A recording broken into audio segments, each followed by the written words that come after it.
I'm just wealthy, spending all my money, somebody help me.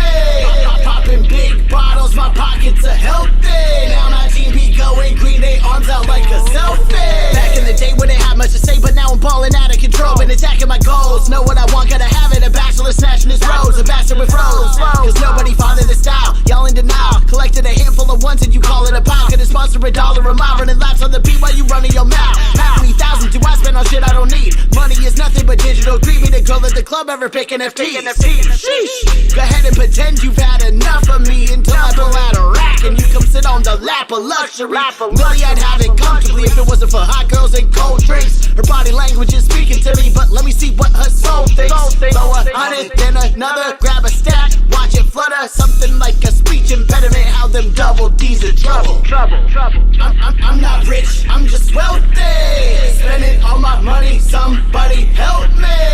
Popping big bottles, my pockets are healthy. Now my team be going green, they arms out like a selfie. Run it up from the top, yeah. Run it up like a clock, yeah. Drum it up, coming up, I'm gonna drum it up just like it's supply, yeah. Look at me, I'm flashy, gassing up my ride with cash, flashing big faces, stash, showing off like naked ass. I'm paid up when I'm laid up, when I stay up in that class. Got my blade tucked and I stay clutching cause boys puffing that pass. You mean mugging my team, man, we mean thugging and clean money, green.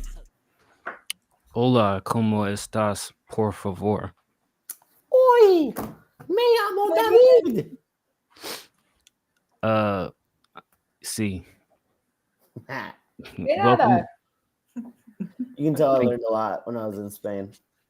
Yeah, I remember you telling us the way that you immersed yourself in the culture and came back fluent speaker of Spanish. Yeah, you know, just pounding cervezas. It's great. Was that cervezas or breasts? Titty beers. Titty beers. All right. Well, welcome to the podcast. I am Paradise. I'm here with D Bird and Neoki Joe. What does that mean, Neoki? I'm working on a neo soul album. So you get Neoki instead of Nikki. Why don't you be Nikki Soul Joe then?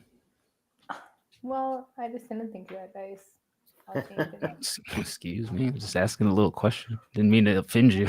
Why don't you take your idea, throw it in the garbage, and do my idea? Says Yeah. Dice. Why don't you do that? Yeah, we're here to hang out for a little bit and see what's going on in the world. How was everybody's weekend? Mine was good. I hung out with some old coworkers, some of their friends. We ended up at a strip club where I bribed the DJ to play Healthy, our song, and the girls all went nuts. It was great. Really? They went nuts over Healthy? Fucking nuts. Yeah, that song is a banger. We need to make some music videos to it. Oh, we still need to do that somehow, some way. Just need to get it done. Yeah. Did they run it back again or just one play? You know, honestly, it was just one play, and they did cut it off like right around the time your verse started on the third verse. Your part started on the third verse, and I was like, "Oh man, did I have to pay you like a couple more dollars to let it run all the way through, you little fuck?" But yeah, I think what happened was the girl. I actually picked out the dancer I wanted to dance to it with, and she went up, and I don't think she knew how it worked because like she came back and she's like, "Yeah, I think the DJ is a little mad at me." I was like, "What?" It's very simple. It's like, here's $5, play the song. What are you gonna do? Not the old 20. You don't slide the old 20 over there. You know, if he'll play it for $5, then I'll do it for $5. Oh, I hear you. Yeah. Why overinflate yourself, right? Yeah. Nikki, how was your weekend? It was good. 1 second, because when I was at Vulgar's house, I muted the tab. Actually, I don't think they can hear me. Muted the tab for Twitch. they can't figure it out. But I am. I kind of Collective confusion from me and Bird, but okay. Yeah, no, I muted the tab for her Twitch site. when I was streaming there. So I just wanted to Oh, so she can't hear us. Yeah. So she Okay. was like, "What? You help?" The way that you explained it is confusing, but I'm following along now. Right click on the tab and then unmute site. Yeah. I think, shout out. I don't know how any of this shit works. I'm just the dum-dum with a nice smile that comes to bullshit. But I think Mimic just subscribed. So shout out Mimic for continuing to support our bullshit. They got it. Thanks for the sub, Mimic. Love you. Fuck you, Mimic. Vulgar, welcome back. Can you hear me? You know what I can't stand about Mimic is that he'll disappear for like 30 to 60 days and then he will return and all of you just welcome him back with open arms, and it drives me crazy. Like, no, you need to be hazed just to come back here. I don't appreciate you disappearing on us because we get comfortable. We get used to your face on the Tuesday show. We get used to you commenting in the Discord. You're all buttery smooth when you sing about stupid sad boy shit, and then you just disappear. You don't even say, "Oh, I need to be busy for a few minutes, guys." You just log the fuck off. You just disappear. Drives me crazy. I love it. You know, keeps us on our toes. That's my sad boy fucking brother for life, man. That's him even more. Plus, he called me on the song, so forever gonna be open. I'm just trying to get in your pants. He was one of the first people to ask me on a song here. Yeah, and then he didn't even put your vocals on the song. Well, apparently the stems were asked, so that's not really his fault. I think it is his fault. He could have communicated, like normal human being and said, "Hey, could you touch up on this part a little bit?" I don't know. Maybe nothing. I just know that my shit was ass at the beginning. Well, and then he over-rotated where he's like, Mimic featuring, or no, it was like Dan R actually featuring Nikki Joe, where it's like you had no parts in it, like buried way deep in the chorus. Like, where's Nikki Joe? If you're just gonna hide it, fucking put her in the song credits on your backside of your album. Don't include her in the song title. All I'm saying is the guy is sketch as fuck. But all right, whatever. Shout out to Mimic. Thank you for subscribing 4 months in a row, 5 months overall. Still love you. Shout out both. If I haven't, I still need to send you that song that we did like 2 decades ago. It's somewhere in my folder. I have a song somewhere back in our chat too that I never did anything on. Sorry. Well, this was something that we did way, way back when I guess he was a child, because I didn't realize he was like an 8-year-old on the internet amongst teenagers rapping. So, but one of the first songs that he did with me. Well, we can't have him vanishing for too long because he's one of the only fucking people that cares about lyrics around here. So, gotta have more lyric people in my corner. Gross. Especially if we're gonna do some sad songs. All right, well, let's make him happy real quick. He wants to ask a question, which is typically what we engage in on this Sunday podcast. He wants to know, what is everybody dressing up as? He is dressing up as a human centipede. I too am dressing up as human centipede. Dibs, Mimic, butthole. I'm gonna dress up as a scarecrow. Just a regular generic scarecrow or a specific scarecrow? Just a scarecrow. Okay. I don't really do Halloween anymore, and that's for my work party, so it's literally for a Zoom party. That's my only Halloween party. That's the saddest shit I've ever heard in my life. Why is You're that dressing sad? up for a Zoom work party? That's your plans for fucking Halloween? A Zoom work party? Yeah, and I have like the 5 days after that off because it's my birthday. I mean, are you depressing shit? The 31st, I'm off at 6, and then I don't go back until the Tuesday after. Let me ask this: are you doing like full body, or is it just from the waist up scarecrow? Just like the waist up. The Bob Ross picture I posted was me in a Zoom one. Like I had like a TV frame, and like they turned me on for the costume contest. I'm like, oh, hello, I didn't see you there, and I was like painting canvas. I don't know. It's fun. Well, I mean, you got me beat. I'm just gonna be the usual black guy in IT that I am the past 10 years. God, you're also fucking lame. Bird, consistent. I don't like do things. I don't know. Like I do, but I don't. Not like that. I don't have like. I'm not invited to like Halloween parties. I don't have friends. What do you mean? Where are my friends at? Across I've the got country. fucking friends for days. I've got I'm friends here all to over tell the you fucking place, friend. and I've got like 2 costumes. Nikki, you want to Obviously, have a Zoom Halloween party with me? We can dress up from the waist up, me and you. Yes. We'll send Okay. Bird a link to I join. changed my mind. That's the most depressing shit I've heard. This is so fucking sad. Get out. Touch what's sad grass, about the kids said. Wait, What's- is Halloween on a Wednesday? Halloween's on a Tuesday. Do you know how to access the calendar? No, I don't know. I just took a bunch of time off. I was gonna go on a trip, but I didn't. Press the little where it says the date and the time in the bottom right corner. Press that, and then a calendar should just appear. It'll tell you that Halloween is on a Tuesday. I thought it was Wednesday. Okay, so I get off early on that Monday, and I work Tuesday, and I have Wednesday, Thursday, So you have Tuesday off? Friday. No. Wait, I work what? Tuesday. I get off She's early talking on to Monday. herself, Dice. Let her process. Let her figure this out, and then we'll I circle am talking about myself. This is why I mute myself. back. Yeah, no, for the podcast, we should definitely just have long stretches of you muted, us all muted. We'll just stare at each other on the screen. Pregnant I'm down with pauses. Yeah, we can have a Discord Halloween party where everybody dresses from the waist up, and D-Bird refuses to join because it just makes him angry to think about. I mean, honestly, I'm not kidding. That does make me angry. D-Bird, if I Physically lived by, mad. what are you doing Halloween, D-Bird? Are you going I'll to a tell party? you. Yeah, fuck yeah, I'm going to a party. Friday, Cool. yeah, you know. My buddies are having a house party on Saturday. So he's got a fog machine. He's got like a little skull beer bong, which is going to be sick. I think that I'm going to go as Indiana Jones, to be fair. Yeah. Yeah, because then I can carry a whip around and just start pop, You're pop, Boulder. I could have totally been a Boulder. I would have just followed.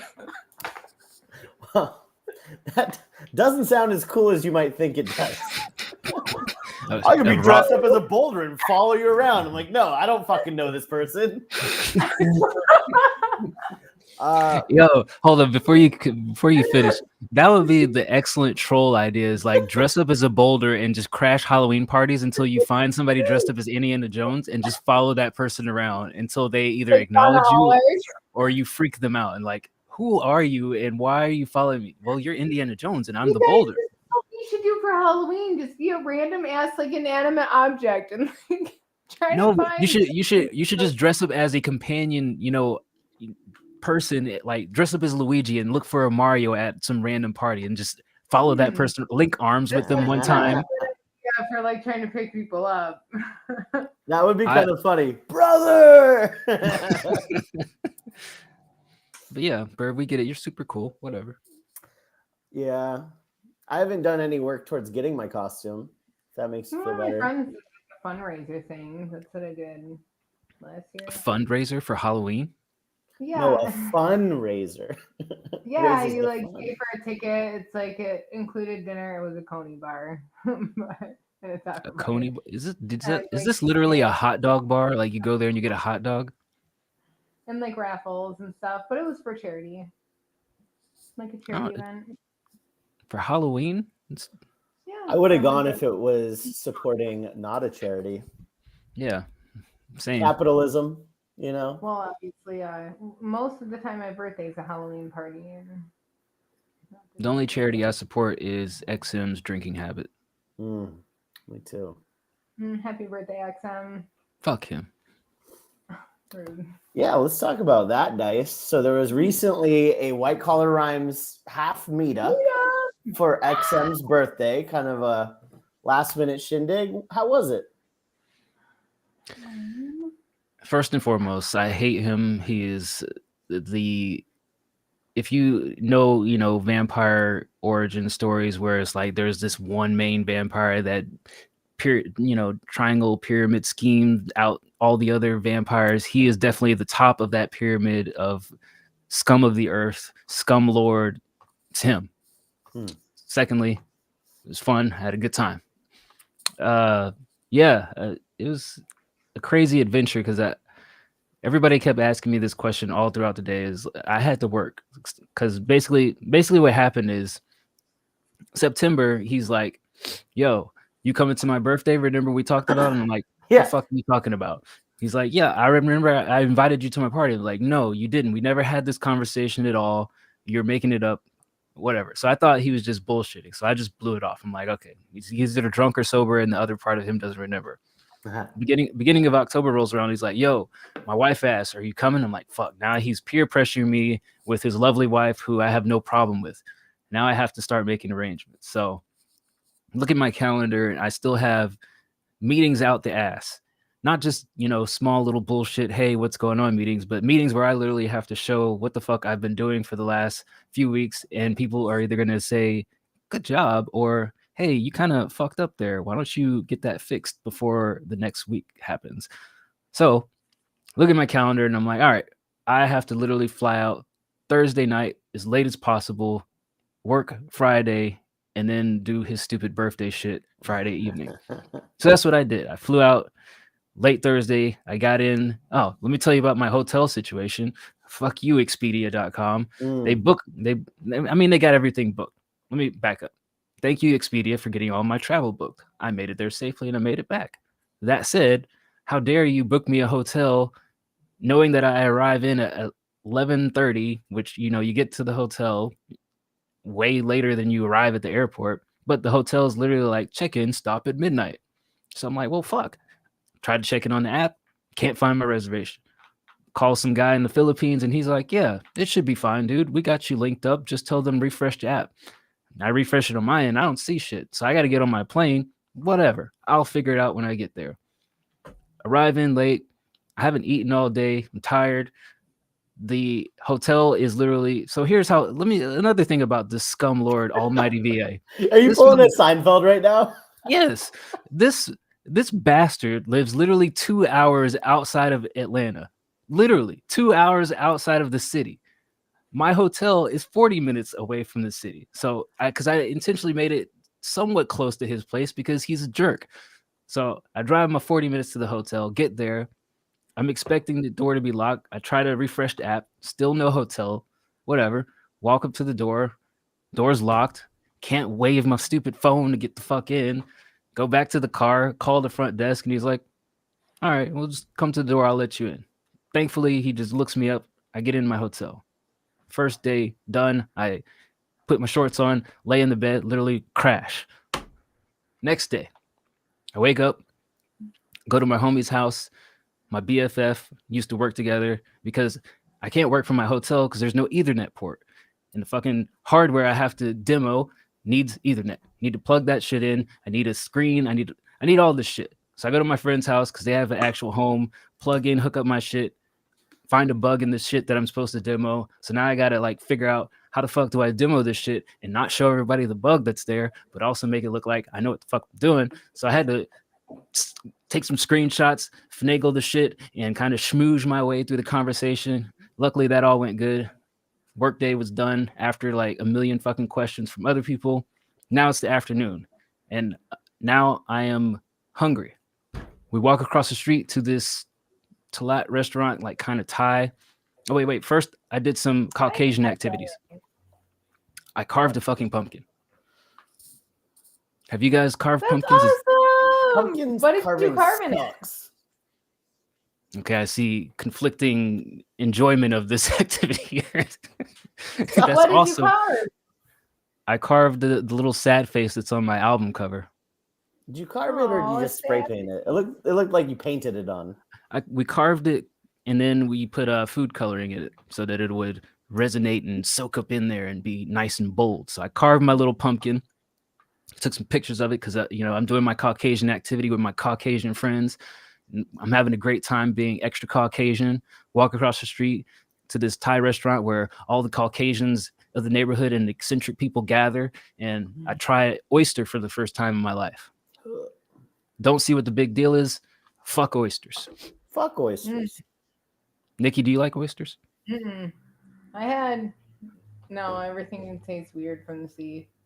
Yeah, I did learn a lot about them because they were like, well, this one's a such and such. And or like it's just like no, it tastes like sea cartilage, sea fat. Oh, Like if you like cut the fat out of a cow and it tasted like brine ocean water, that's exactly what the fucking oysters tasted like. right. Tell me the fucking point. It's a goddamn alien skin bullshit that tastes like sea. Like Tastes if I was a Neanderthal and I'm wandering on the beach and I'm hungry and I see a jagged looking rock with some mushy shit inside of it, that's the last thing I'm gonna slurp into my fucking body. Here's my question though: what made you think that was gonna turn out any different? Oh no, I didn't think it was gonna be great at all. But I'm immersing myself in the caucasity that was going on. I'm like, okay, my white friends, I will try your stupid oysters. When I was wasted on tequila in Mexico, I'm like, fuck it. Let me try all this weird shit. And I'm like, this tastes like ass. Yeah, it wasn't horrible, but it definitely wasn't something that I'm like, oh man, I love this. Let me order 40 of these motherfuckers and slurp them all down one at a time. I did, however, learn a lot about them because they're like, well, this one is this one and it tastes like this because it's from this ocean, and this one tastes like this because it's from that ocean, and all this other bullshit. And I'm like, all right, cool, whatever. It's still gross. Well, not gross. It's not good. I didn't like it. Bro, here's the thing. You know what really grinds my gears is when people are like, oh, how can you know if you've never tried it? No, I fucking know. I know I'm not going to like oysters. I just fucking know. I don't need to try them. They taste like fucking dog shit. It's never going to be a good thing. So I'm not going to spend $20 on an oyster shooter that I'm going to fucking eat anyways. I'm glad you said that. Slurp them down their throat. Like, just like, why? Why would I? Because chewing it makes no sense because it's literally like goo. It's like if you put fucking what is that, slime in your mouth. That's what it's literally like. It's not. There's no consistency to it. It's just goo. So yeah, people just swallow them whole, which is even more weird because like, what's the point in eating them? It's like, just be real. You want cum down your throat. You want a fucking cum shot down your throat. And you don't have a dude to do it right now in public, so you'll just fucking grab an oyster. So now I was gonna say I was gonna transition into something, and it would be a little bit crazy now. So let me back up from the "come down your throat" statement, and then say, I'm glad that you pointed out the how do you know that you would like or not like something, because I had this argument with Vulgar Banshee all the fucking time, who calls me a picky eater, and I'm like, I know what I like and I know what I don't like. If I know I don't like it, I'm not picky. I just know I don't like that shit. I'm gonna eat what I like, but not come down my throat. I think there is some level of flexibility here, right? Because you can kind of understand ingredients, right? It's like flavors, spices, sure, but like ingredients, you kind of know. I think. Yeah. I'm like, if I know onions are disgusting to me, and you give me a meal and you say, hey, one of the main flavors in it is onion, I'm gonna say I'm not gonna like that shit. Yeah, agreed. That's just it. I mean, it doesn't mean I hate onions. Like, I mean, I do hate them, but it doesn't mean I hate the actual dish that you're serving me. But it's like, if you have it onion flavored, garlic flavored, no, I don't like it. Don't give it to me. I don't want it. I'm not picky. I just know I don't like it.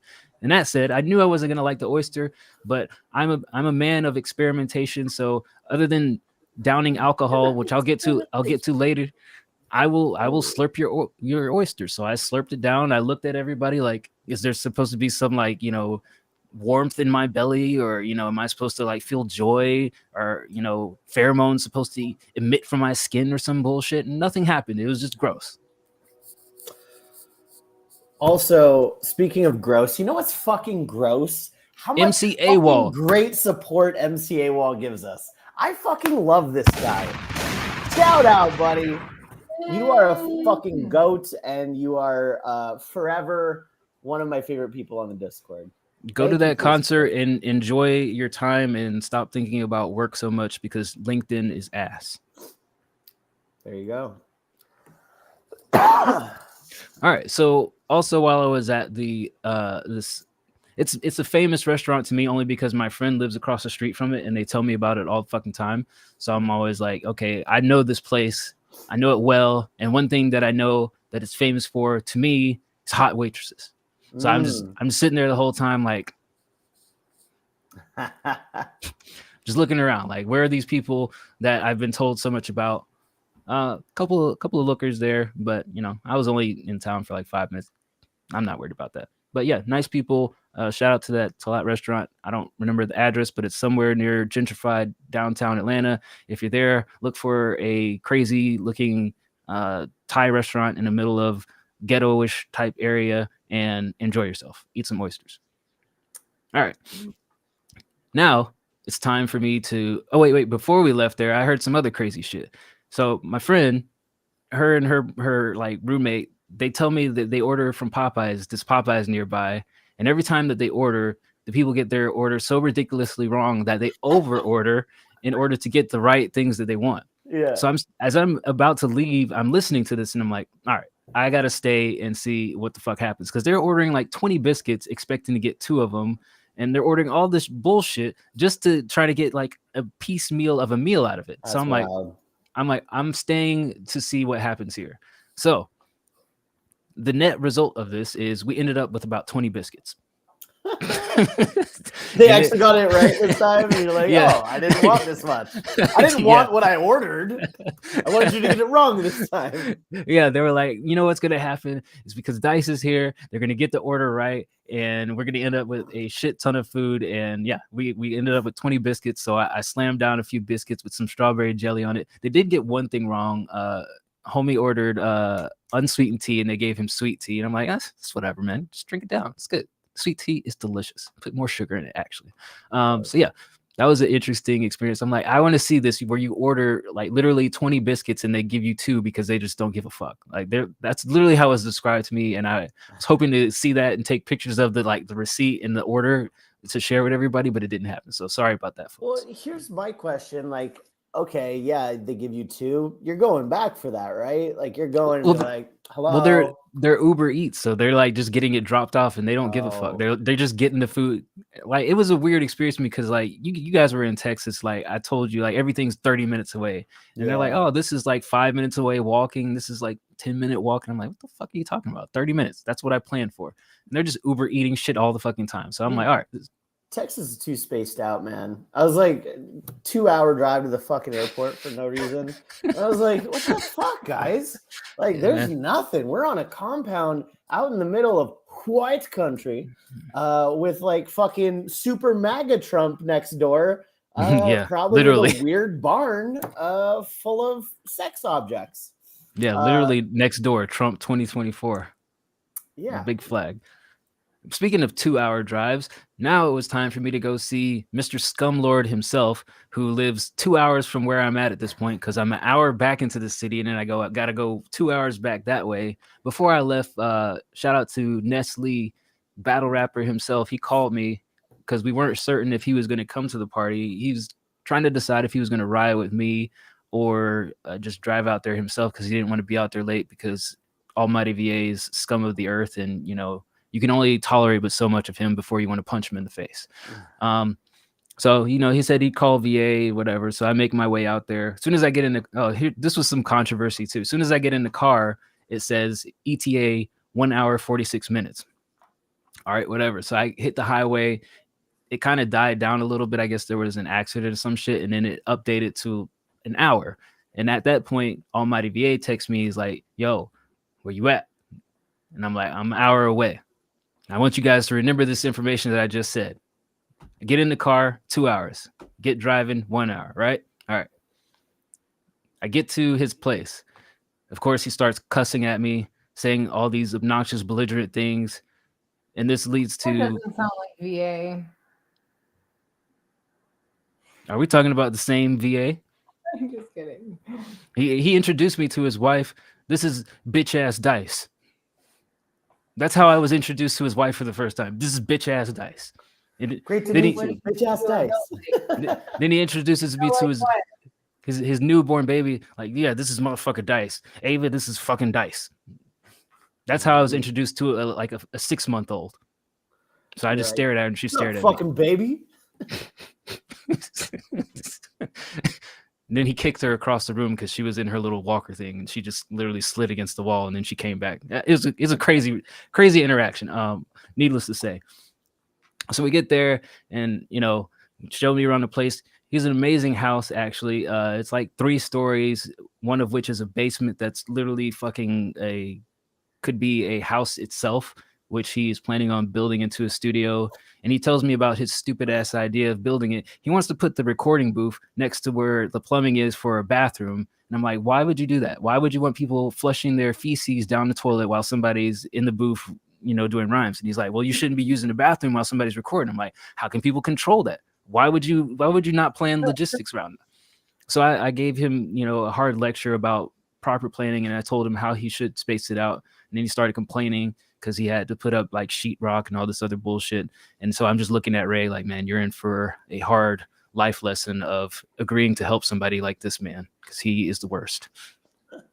And there is a lot of unfinished basement down there, let me tell you, folks. And Ray agreed to help him finish it. Ray has volunteered to help. I don't know if finish like, all of mentor it. me in music. I will fucking put in the legwork of building the studio. Pretty much that's been the agreement. Is like, hey, you let me hang with you, and I will lend you my body to put up sheetrock and other contraptions in this basement of yours. All right. So yeah, I mean, it's a cool spot though. I have so many complaints about Almighty VA.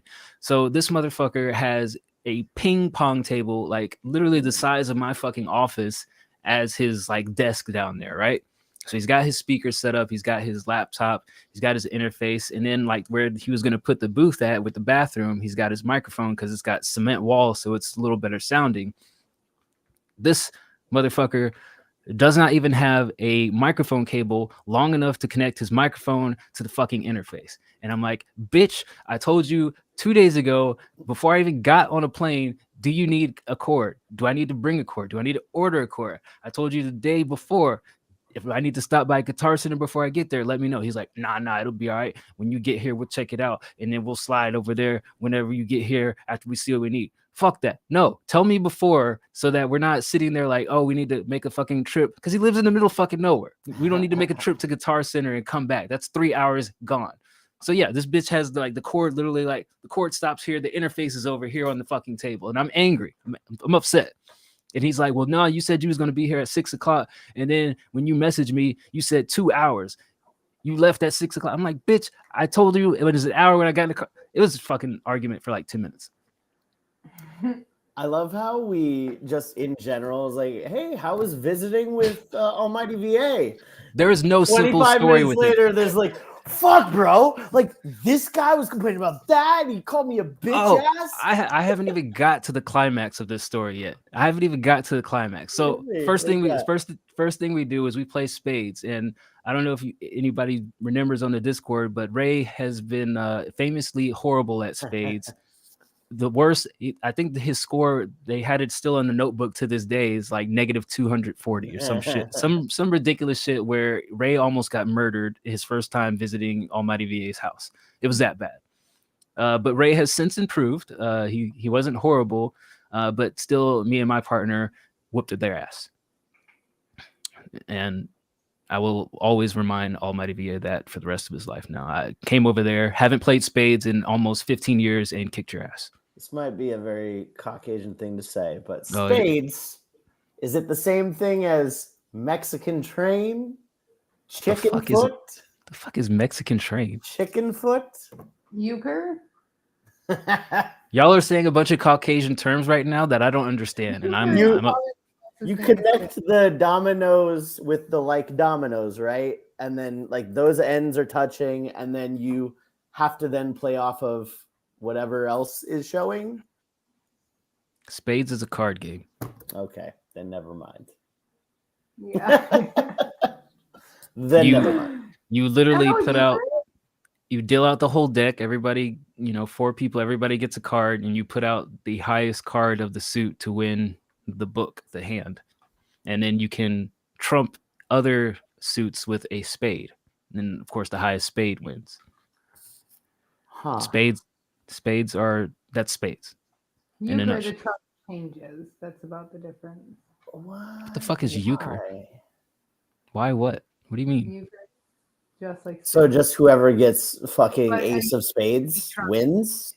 euchre. No, I mean like if I put a 2 of hearts out and then you put out 3 of hearts, jack of hearts, king of hearts wins that book. But if I didn't have any more hearts in my hand, then I can play either any other suit, or if I play a spade, spades beat spade every always other suit.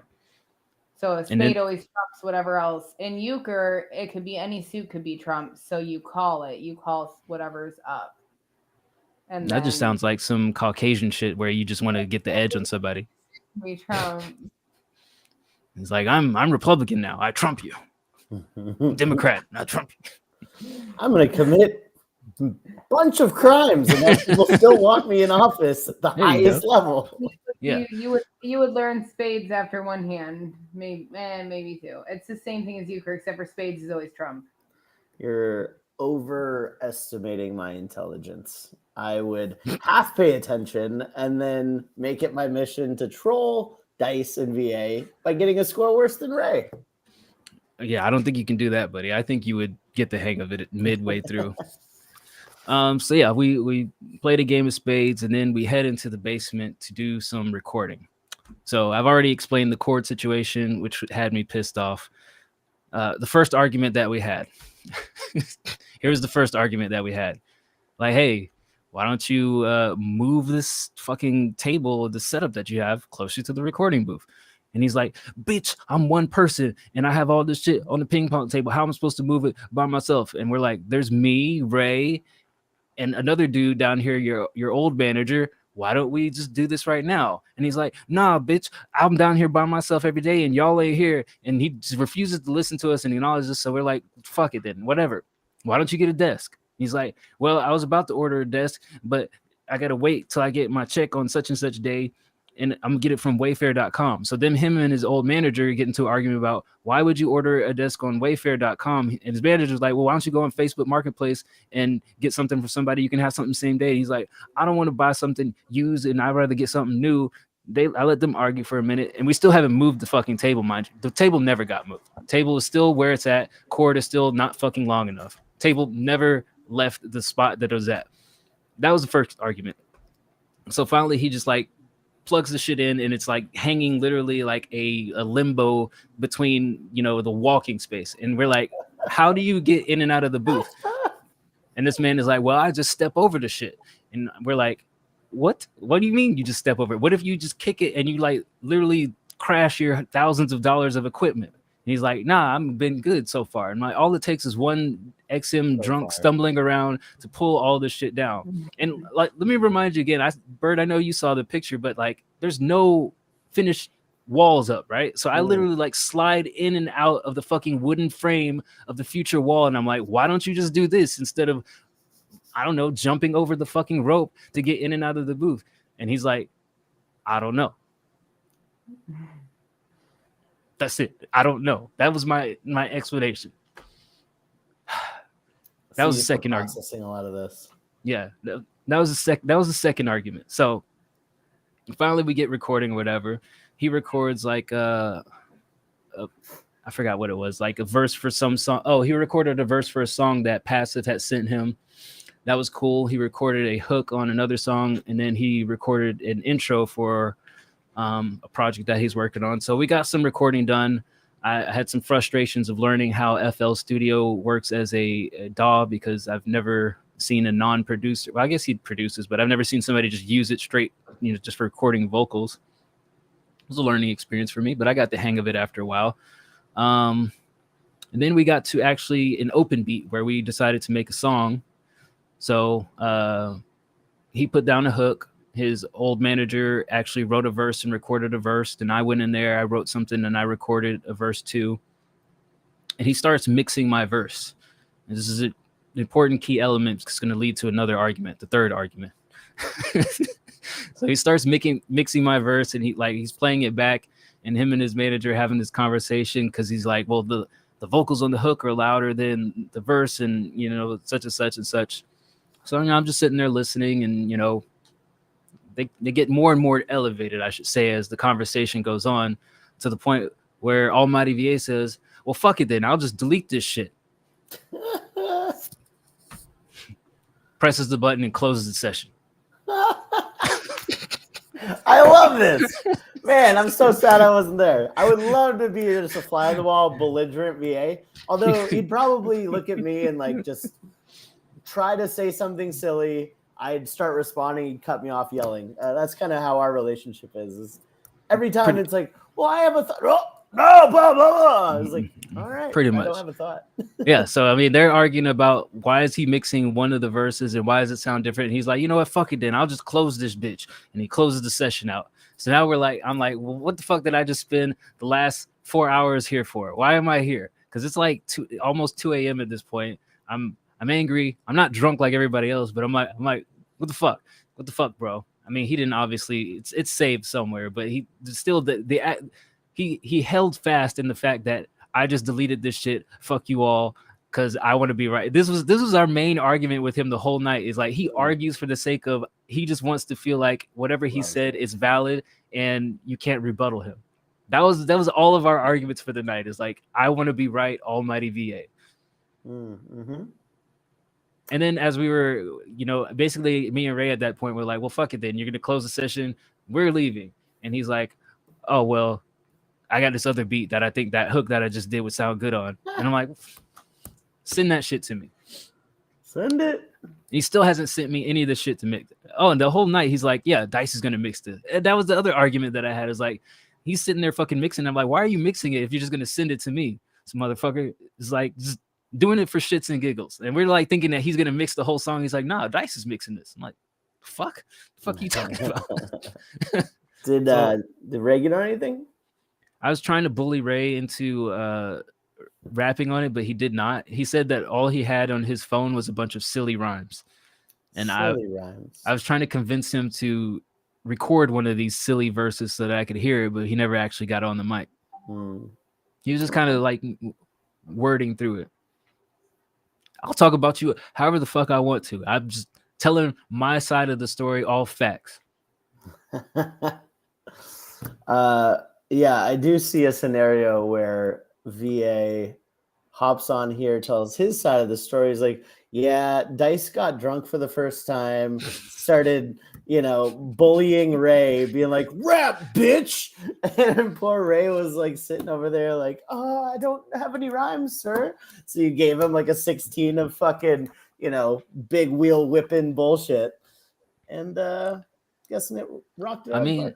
I mean, I offered the verse that I recorded. I'm like, Ray, get in here and you just rap over the verse and then send me $50, for my services. Of course, I'm not doing it for free, but he politely declined. And, he respectfully wanted to stay strong on his silly rhymes that he already had on his phone. Fair enough. I would have enjoyed it if he got on the track, though. Maybe we can convince him to do some post additions to it, but nah, he didn't bust out. And he rapped a few things to himself, trying to find something that fit, but I guess he didn't find any triple entendre 18 syllable words to make it work for whatever we were doing at the time. Like I was not lit. I had Coca-Cola, even though I didn't drink Coca-Cola. I had 2 cups of Coca-Cola, so I was lit off of Coke. Damn, that is lit for you. You did Coca-Cola over the weekend. I'm an agreeable fellow. Like if you tell me all you have is Coca-Cola and water, I'll drink some Coca-Cola. That needs to be like my description. I'm an agreeable fellow. That is actually a great bio for you, Nikki. Oh, Bird, bio. He just reminded me when he said we missed it one. I've recorded all this shit. So it may not be like properly angled out, but my camera was rolling when like all of this shit was happening. So I might be able to extract some audio of some of these arguments that happen. Perfect. Yeah, sounds like we need a sample. Wait, he is bald. How did y'all get into an argument about him being bald? Or is he one of those people that shaves his head? This is the other guy that was down there, C1. Yeah. Like I saw a bald head. So when he tells me they got in an argument about him being bald, I'm a little bit confused. You know what's funny is like I keep on flirting with the idea of going bald, like just shave, buzz cut, and every girl I asked are like, nah, nah, I wouldn't. I totally took a bald picture today. You took a Like bald with a picture? filter to see what this is weird to see what I look like bald. You got to show us How'd it now. look? I look terrifying. You look terrifying. What do you look like? Terrifying. Hold on. Do you look like Hank from Breaking Bad? Latte says, please don't. no, I wonder, is that towards me? I turned my head to the side so the filter has my ponytail sticking out of the bag. Yeah. Hold on, let it adjust. Maybe. Oh my God. Yeah. Why would you turn your head to the side? Oh, that is something. It looks creepy. It's like a Viking huntress. Wait, VA, why can't somebody rap better than you if they're bald? Please explain that lot. I regret asking that question already. Don't explain that logic. I don't care anymore. Never mind. Yeah, it's her ponytail, Smoking Latte, because she turned her head to the side for some reason, and of course, you know, I'll post it. I don't know, I'll Bird. send I think the only way you could go bald is if you had like a full beard or something going on. That's the problem. It doesn't Yeah. come in full, and I don't. Yeah, I think I look a little too Hitler Youth with this patchwork mustache. I feel like, you know, when you're bald, you have to compensate with something else, or either you have to have like the perfect face. I don't know, but I'm also ain't not perfect. maybe. I don't know. I don't know what the perfect face is other than symmetry. Word. Refuse to be outright by anybody without hair follicles. I can respect that, actually. You know, I think that's maybe why Jay-Z grew out his contraption of a hairstyle right now. Is like, I'm not just Jay-Z rapping motherfuckers. I can grow hair too, bitch. And then Jadakiss did it too.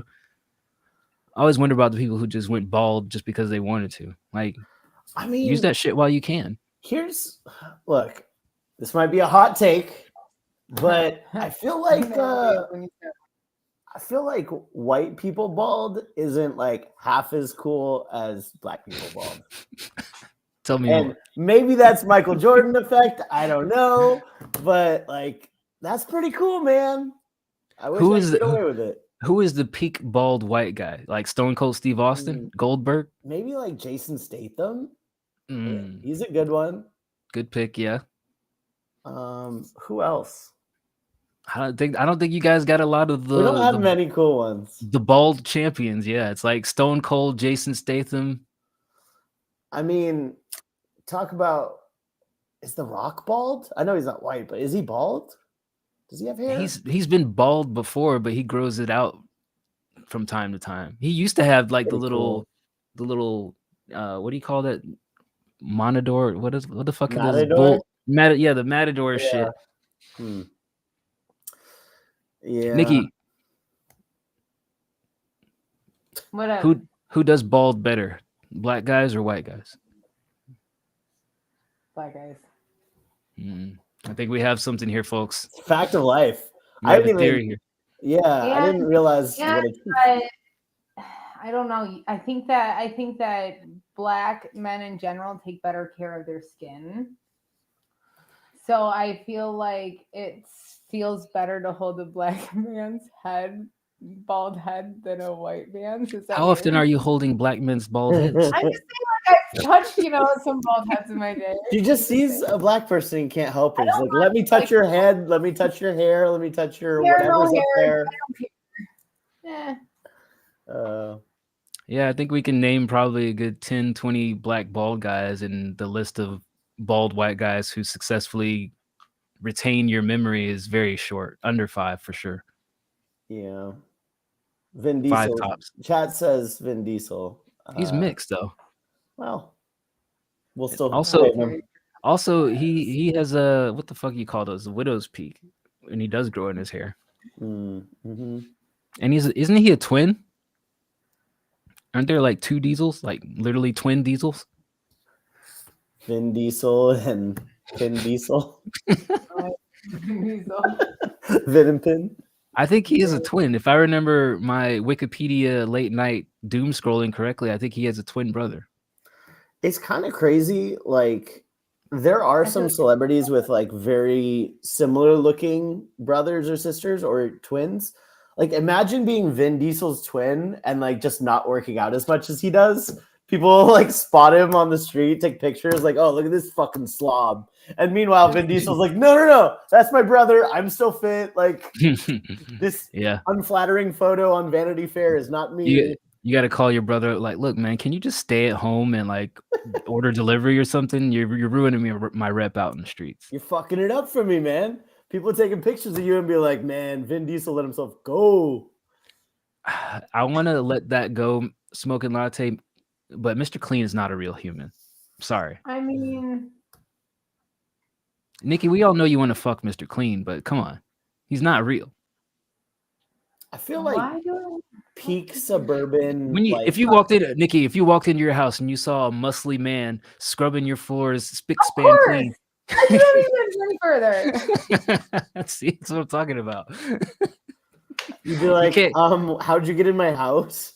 No, Nikki would be like, "Oh my god, I thank probably you." wouldn't love that, to be honest. That's I'd be like the sick. that- Someone's cleaning up floors. that's the thought that Nikki would have as they're laying in bed and they're like, "Wait, how did you get in here?" Oh yeah, that isn't normal, is it? What did you ever confront that neighbor that got your package and put it inside the house? No, Uncle Bruce had said Yeah. that. That's just but normal. It's happened multiple times. They just never know someone's in the house. What?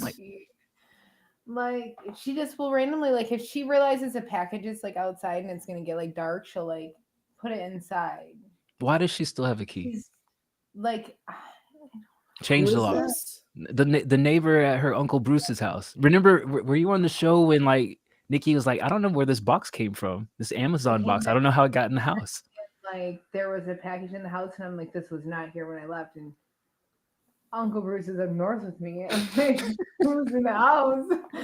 I'd rather it be left outside in the dark than you go inside my fucking house when I'm not there. How about that?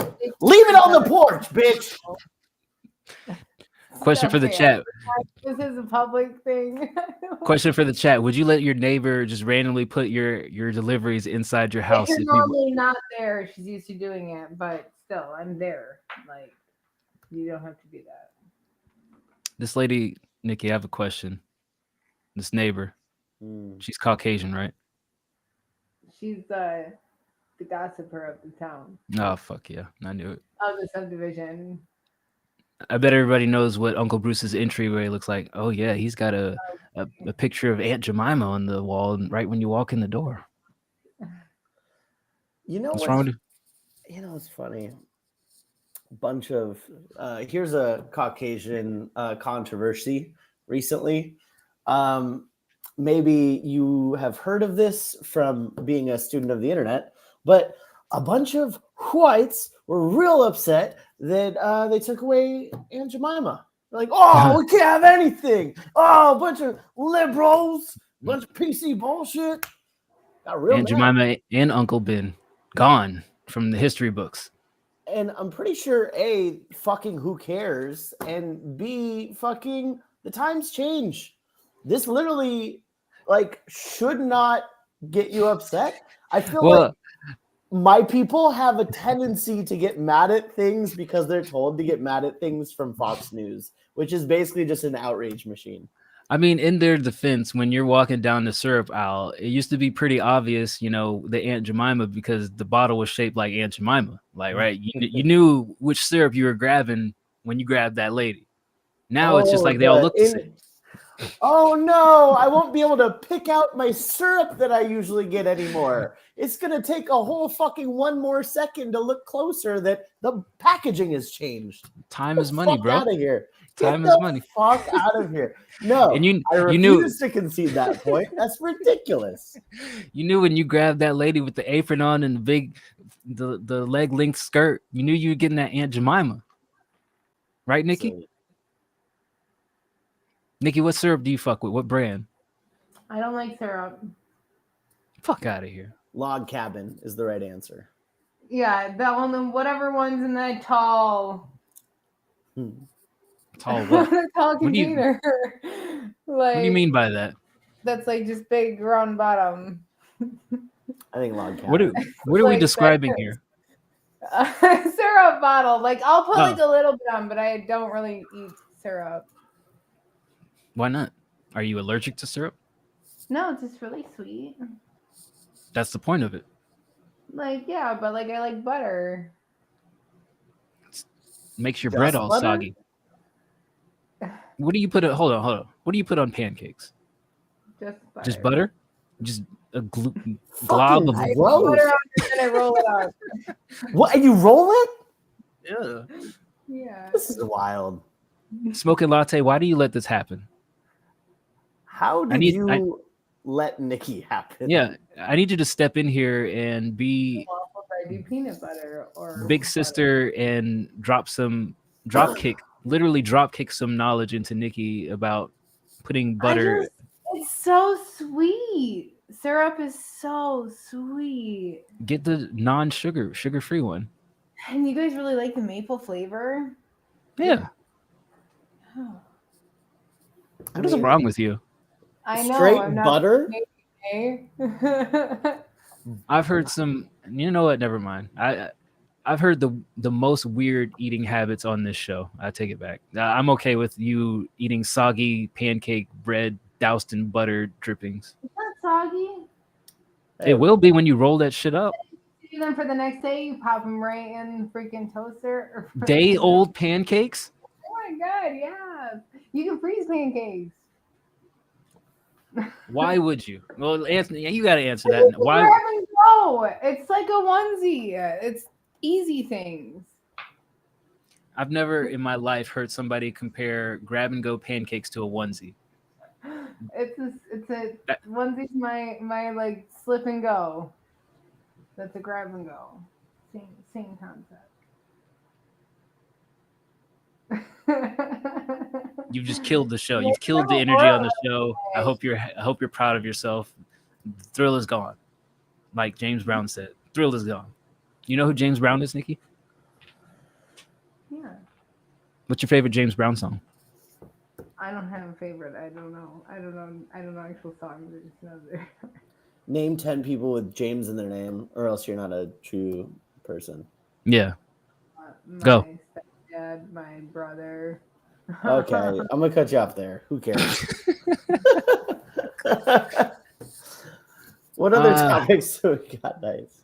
I got my aura read today and my chakras, guys, and I got a tarot reading. Tell me more. What did you find out about yourself? Oh my gosh! So I haven't had my aura read since like 2021.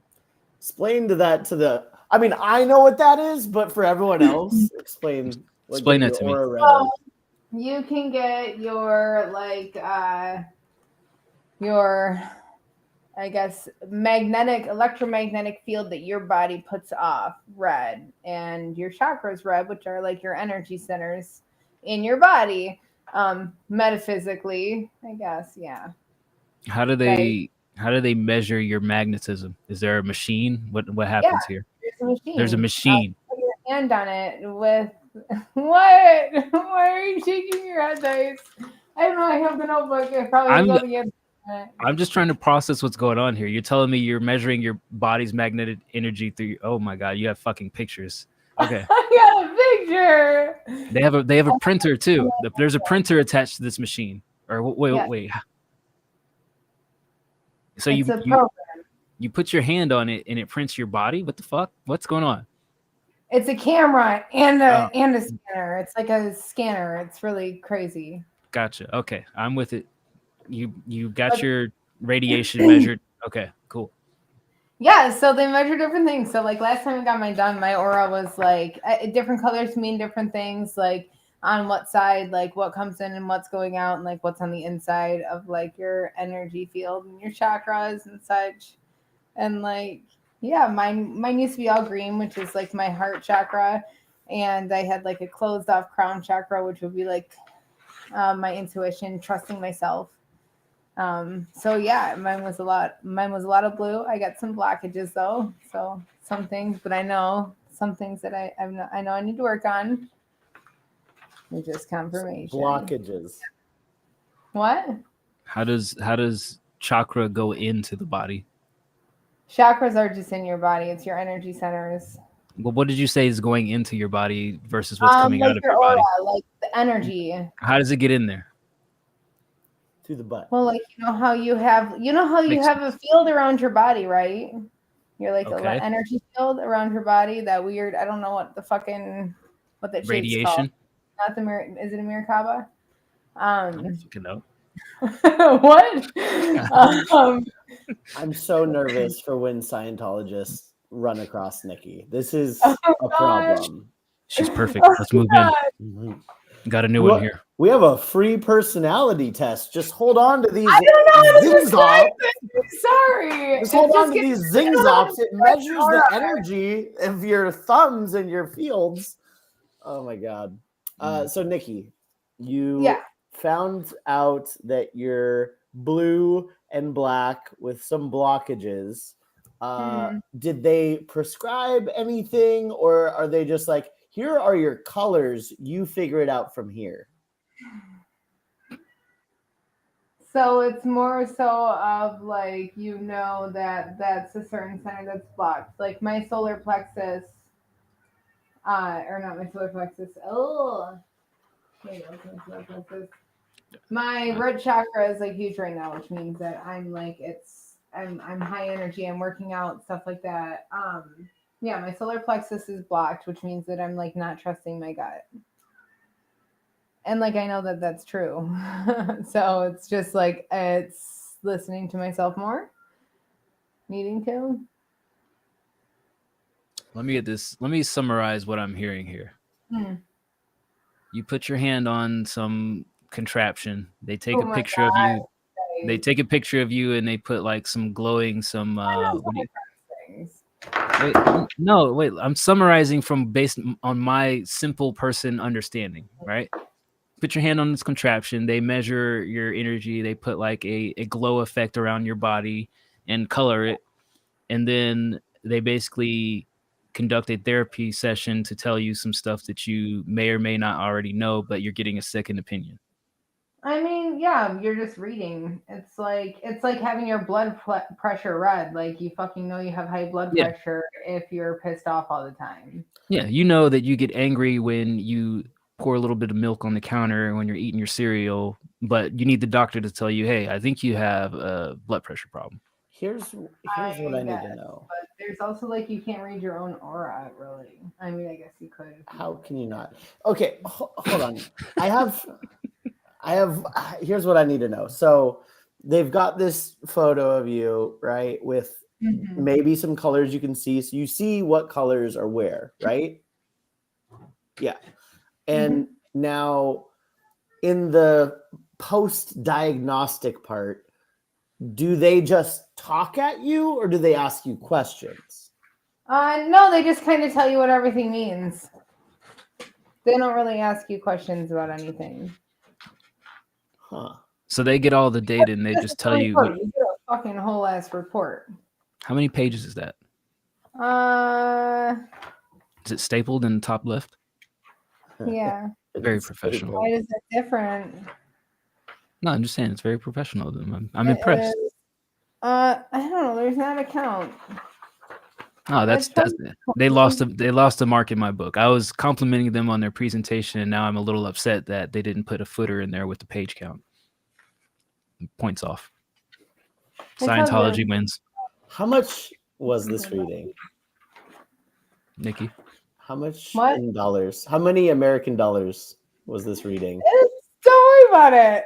I Nikki, am worried Nikki, about it because no. if they gave you a fucking leave behind with like 7 pages, makes me feel like they're pretending this is. We want to know for our own purposes. Maybe we want to go and get a reading, and we want to know what the budget should be like. So Give us- you can give us a generally ballpark. It's normally between $60 to $80.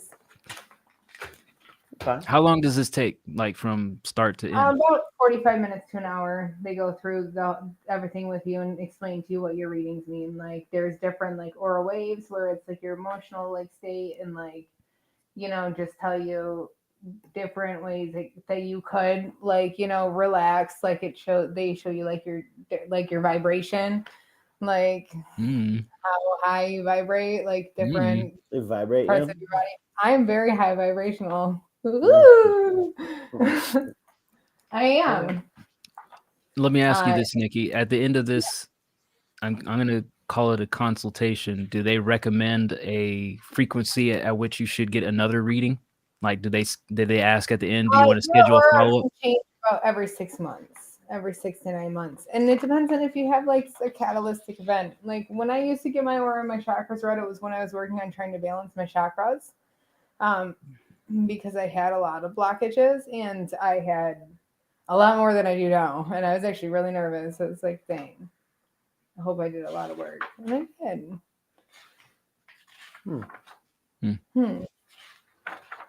But yeah. And you said you also got your fortune told? Just a tarot reading. I Tarot needed a reading. general consultational read. Tell us more. So it's funny because like I don't give them much at all. I let them pull the cards first, and I know what the cards mean. So I'm. You're like, trying to you know, see if they're real or not, too. I always do. Oh, I take off all my jewelry. I don't wear anything that has any. I don't show tattoos. Nothing. Take off all your I clothes. only go without like makeup and stuff. Like I'll go looking like totally not me. That's how I go shop for cars. Yeah, I should do that because I look really gullible as me with cars. So she laid out a couple cards, like the magician came up. Well, she's like, do you want anything specific? I'm like, just general, you know, just I haven't had a read in a while, you know.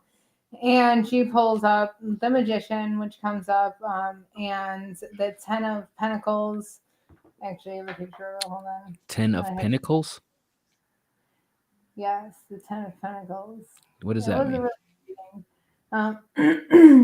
So, and then she pulled up What is the Three of Pentacles, and she's like, she flipped them all of them, and then there was the Chariot and the Nikki, Page of Pentacles that came up. What? Slow down just a sec. What is the difference between a 10 of Pentacles and a 3 of Pentacles? I'll go through it real quick.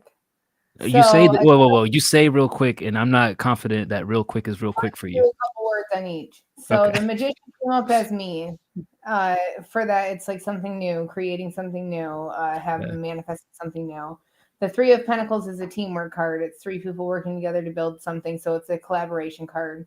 The 10 of Pentacles is generally a generational card or an inheritance card or a family card, or a collective card, where there's like a family, like it could be like sister wives shit, Hey, you know, like stuff like that. I'm into this. Let's go. Like that. So Gunshot. those cards come up, and she's like, you know, she flips over those cards, and the other cards are already out, and then flips over the Chariot, which is a quick situation. It's something moving quickly, that's like divinely guided. And then flips over the Page of Pentacles, which is a student. It's building something brand new. So she's like, oh, did you start a new job? She's like, you started a family business or went into your family business. And I'm like, my family doesn't really have a business. She's like, have you started a new job in the past year or started anything that's for your goals? And I'm like, fucking music. Like, you know, sitting there like, son of a bitch. Have you started a new job or anything for your goals within the last year? Yeah, you know, but I'm sitting here and I'm reading these cards myself as well. I know what these cards are because the Page of Pentacles is like, it's a family business. So it's something specifically has to do with your family. Like my dad's a musician. You started the Joe Jam? Or I started the Joe Jam. Good set for Joe Jam. You know, and like this is like learning something new, like all these cards. And then the King of Wands comes up. It actually looks like dice. The King of Wands does. What is the King of Wands? In this position, it's a mentor in my new journey. Am I your mentor? Is that what you're saying? I don't know. I was like, it's very. Hey. You can't see him. I'm sorry. It's okay. I can get the gist. Yeah.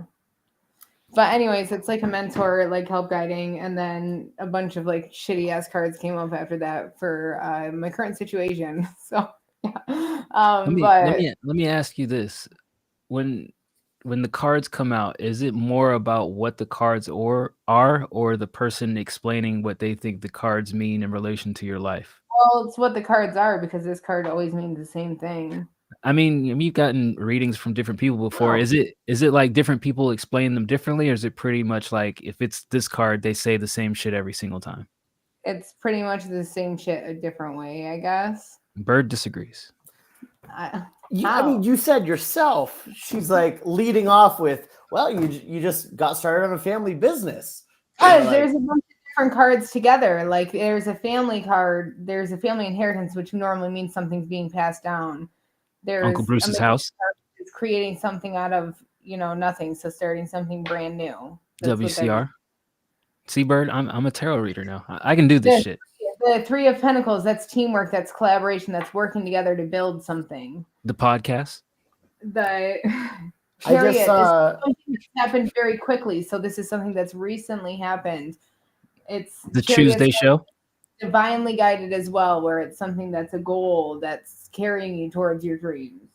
The Page of Pentacles is a kid, it's a student building, learning how to build something, because it's also a pentacle that's tangible, that's reality, that's manifestation. Sister Wives.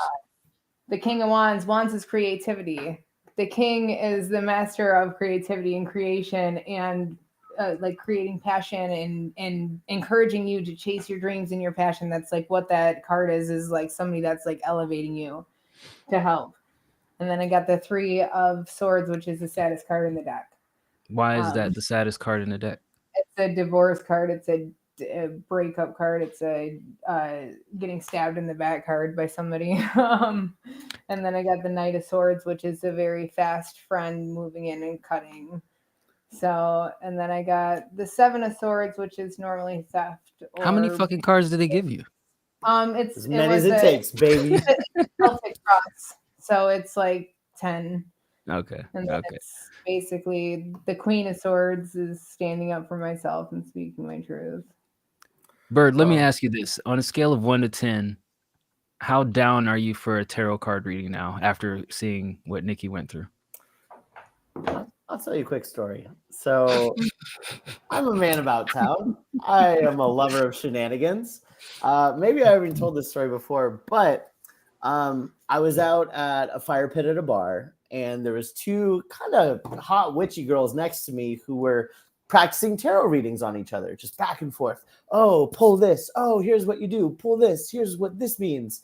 And I was like, yes, I found my in. So I turned to him with a straight face. I said, I'm a bit of a tarot card reader myself. And they're like, what? Okay. Hand me the deck. And I fucking go, oh, the Hanging Man. This means that you recently went through something very struggling, like just fucking improv all of it. And they said, holy shit, you have a gift. Sight beyond sight.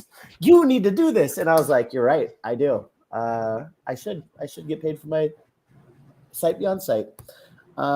Look, I am a skeptic. Doesn't mean I don't think it's fun. And I do like hearing about it. Mm-hmm. I'm a skeptic.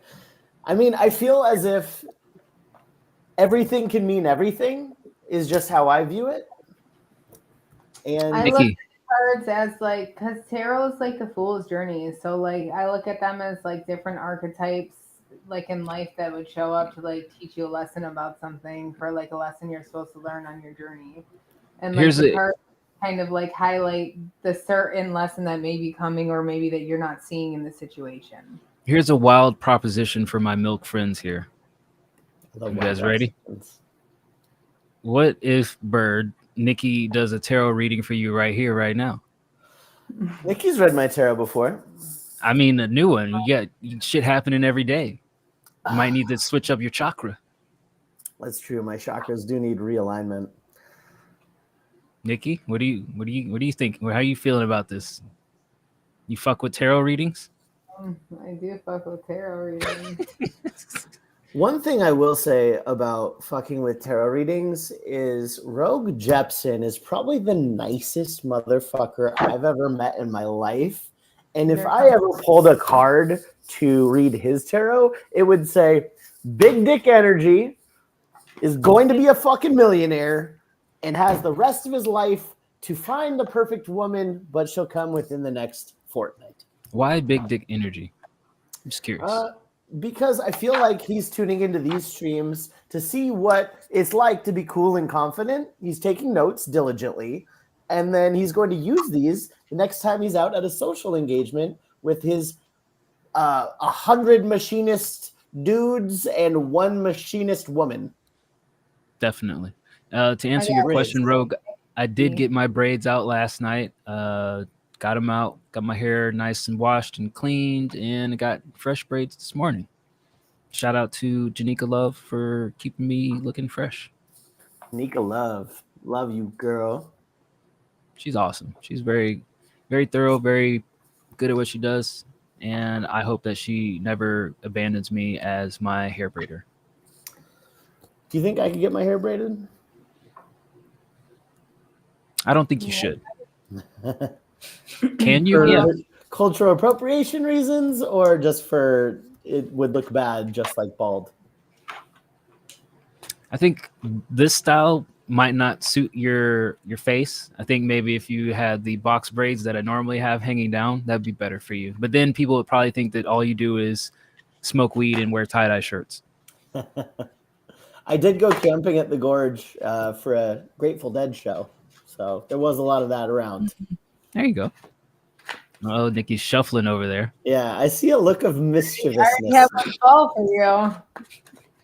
She's gonna like on purpose give me a bad fucking reading now. Like she's gonna be like, No, the card that fell that represented you is New Ideas Coming. ooh, Mental Okay. clarity. okay. Mental clarity and bird doesn't go together. I'm skeptical now. I'm not gonna lie, I'm feeling pretty clear these days. Sword. It's also communications. It's I an feel like- air sign. It's funny because Nikki- it's the swords are air element, and he's of course a Gemini. Nikki Chat wants to know, are you or are you not a witch? Which I'm not a witch. Here, Nikki, let me give you a little bit of advice. When you want to deny something, you got to answer faster and more confidently. That was confident. Whatever. Mm. I almost went on a date with a girl that was a said witch? She was a 3rd generation witch. I Why guess not? Why didn't you do it? Her mom and her grandma were all witches. Well, long story, but the long story short was a miscommunication fell our plans, and my fucking phone was charging. I was like in the shower. It was like a half hour before we were supposed to meet up, right? And I go back out to my phone. You know, it's like 10 minutes. So I'm just going to grab it and go, right? I see that 20 minutes ago, she had texted me like, hey, are we just meeting there? And I was like, oh, you know, obviously I assumed so, but do you need a ride? You know, like, let me know. I'm on my way out. Well, I get there, wait around for like 10, 15 minutes, text her like, hey, I'm here. Like, did you need a ride? Call her a couple times, straight to voicemail. I look on Instagram, she blocked me. Jeez. And I think she blocked my number too, all because I didn't answer fast enough on, you know, are we meeting there? Instant gratification loses every Yeah. time.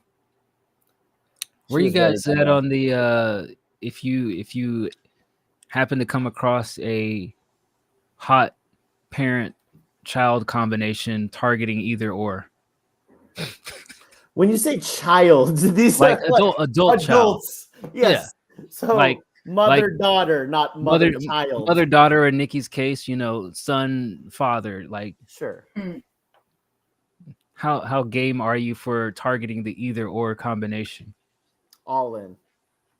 All day. No hesitation. Yeah. What do you mean? Like the dad's hot, and then the dad has a hot son. Like, and you're trying to figure out which one do I want to go for first. But if that one falls through, I'll just pivot to the other one.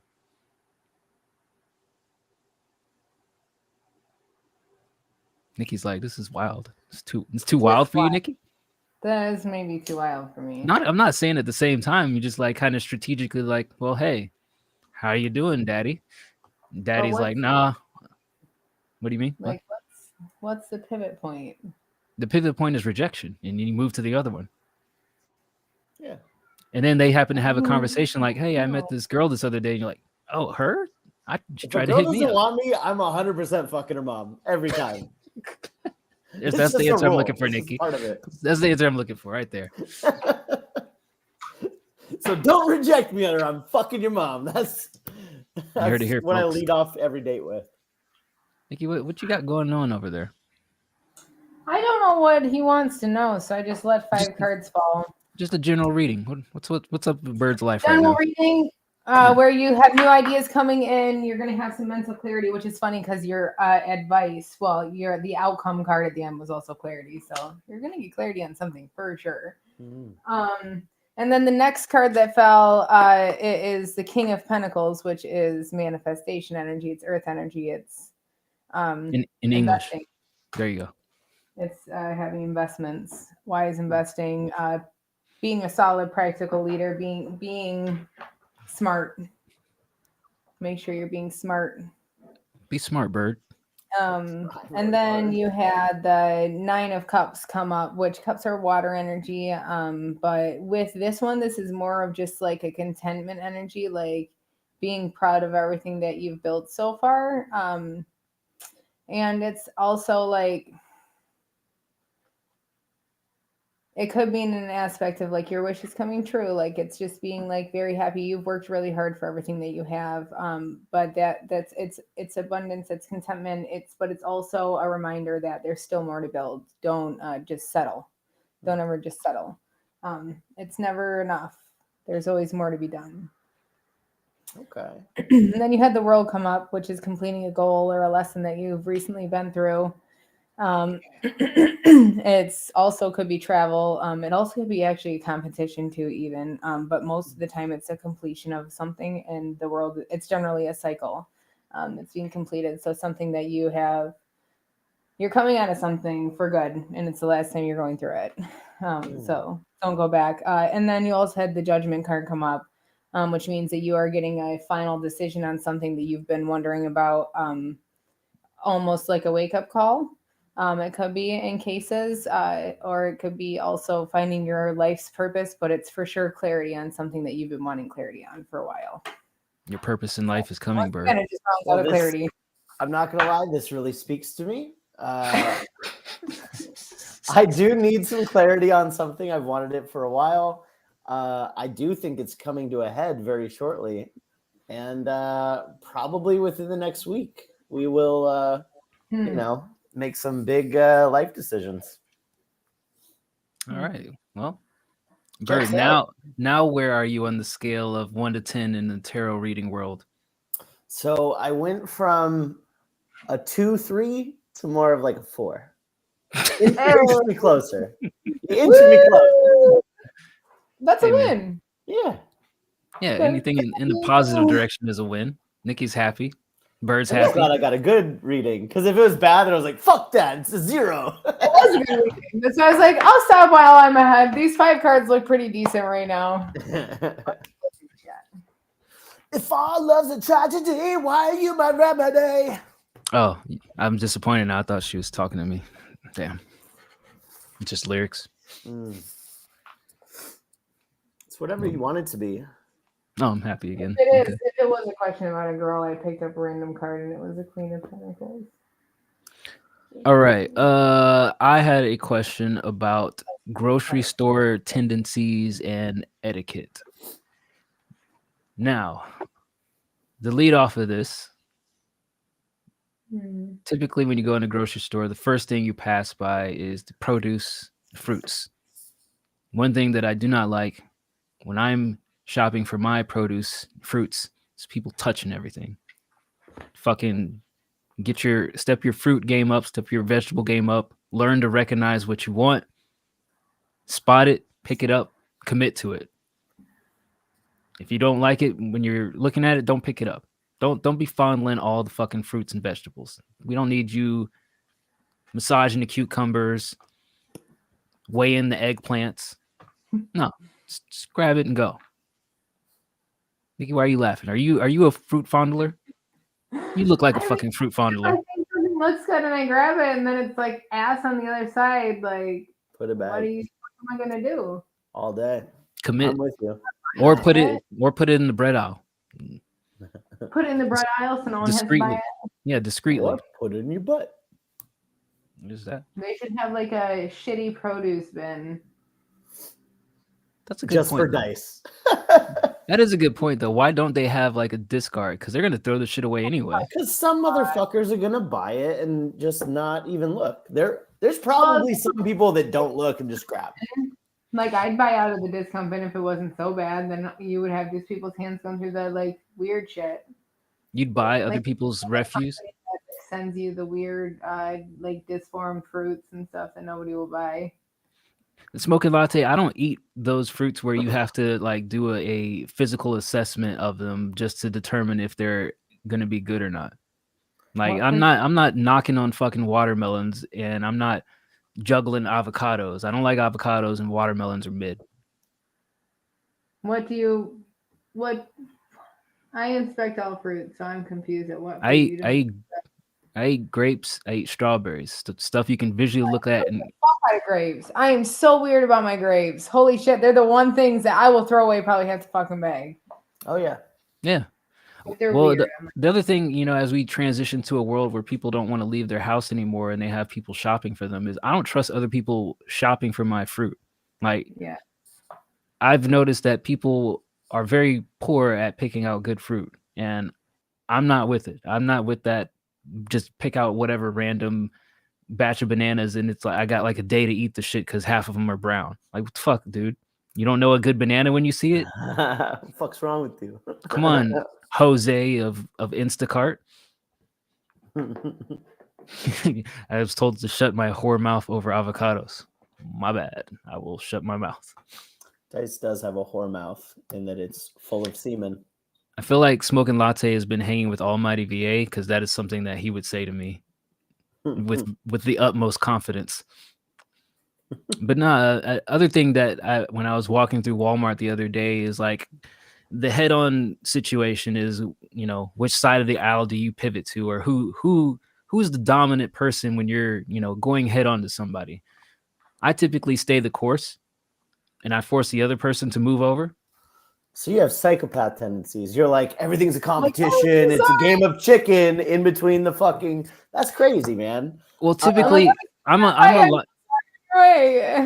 a light shopper. So typically I'm either just walking, just me physically as in my person, or I have a basket. I don't typically have a shopping cart. So I'm least resistance. Like I can squeeze in between shit. It's easier for you to move the fuck out of my way.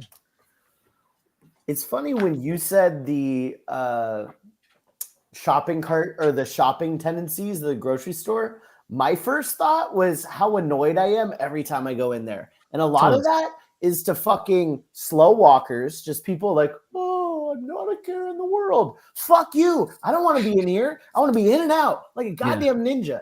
And then what's even worse is when you pair the slow, like, I need to absorb the fucking labels on everything. Does it have green number 2 on it? Fuck out of here. Especially with your fucking sideways carts. The sideways carts kill me. Them, kick the cart out the way and then keep going straight. I feel like Nikki is a sideways carter. I'm trying to understand what you mean by sideways cart.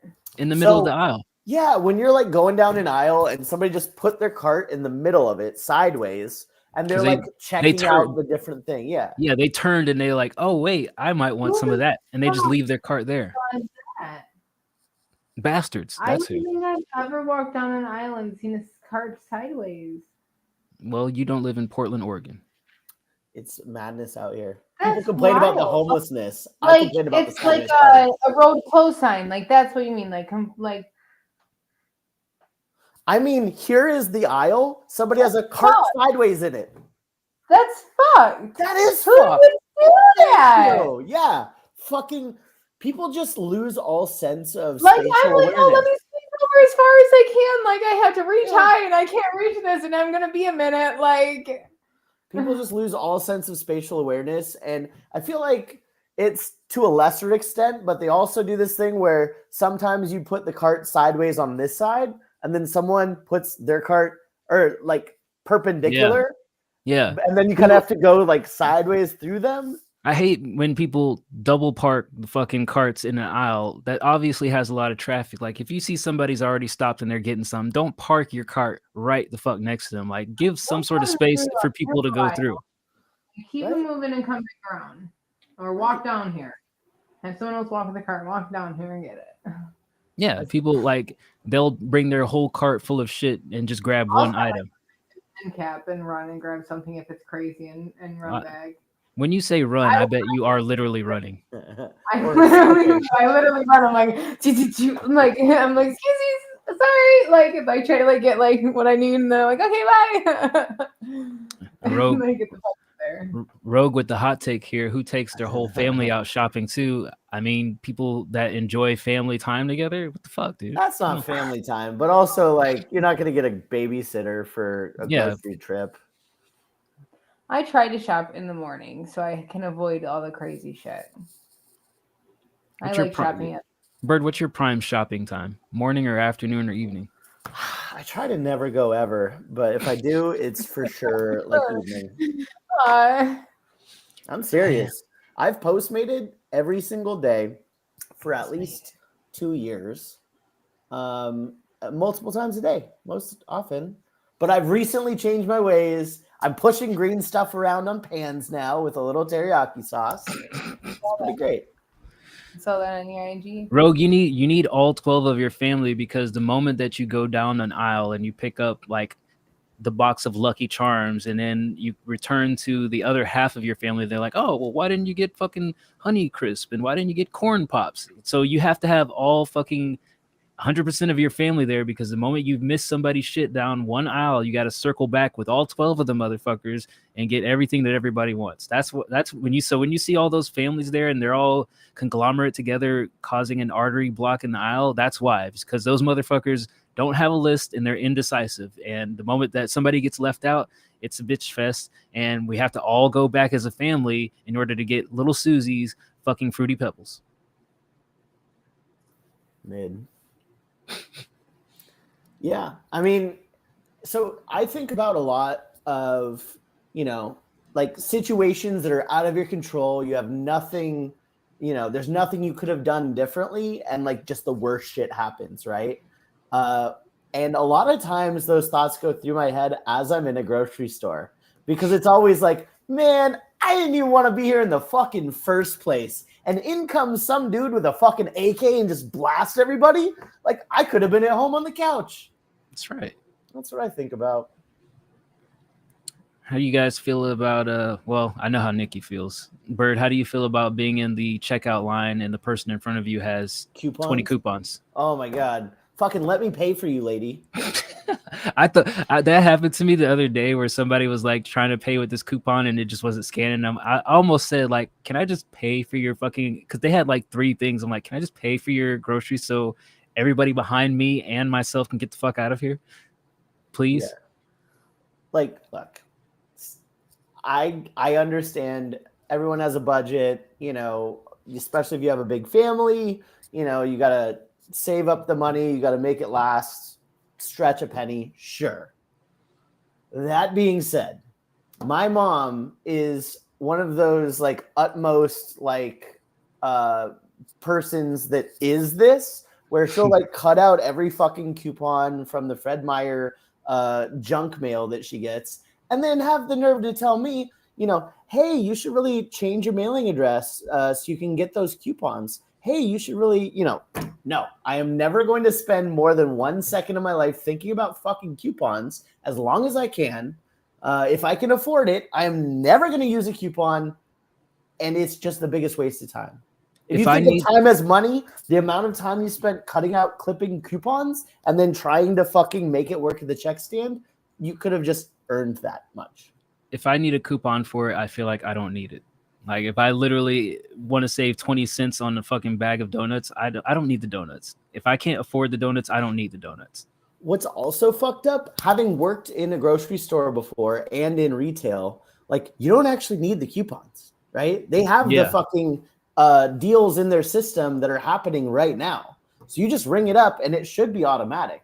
If it's not automatic, then just say, hey, I forgot my coupon, or hey, I know there's a coupon for this. They'll fucking ring it up anyways.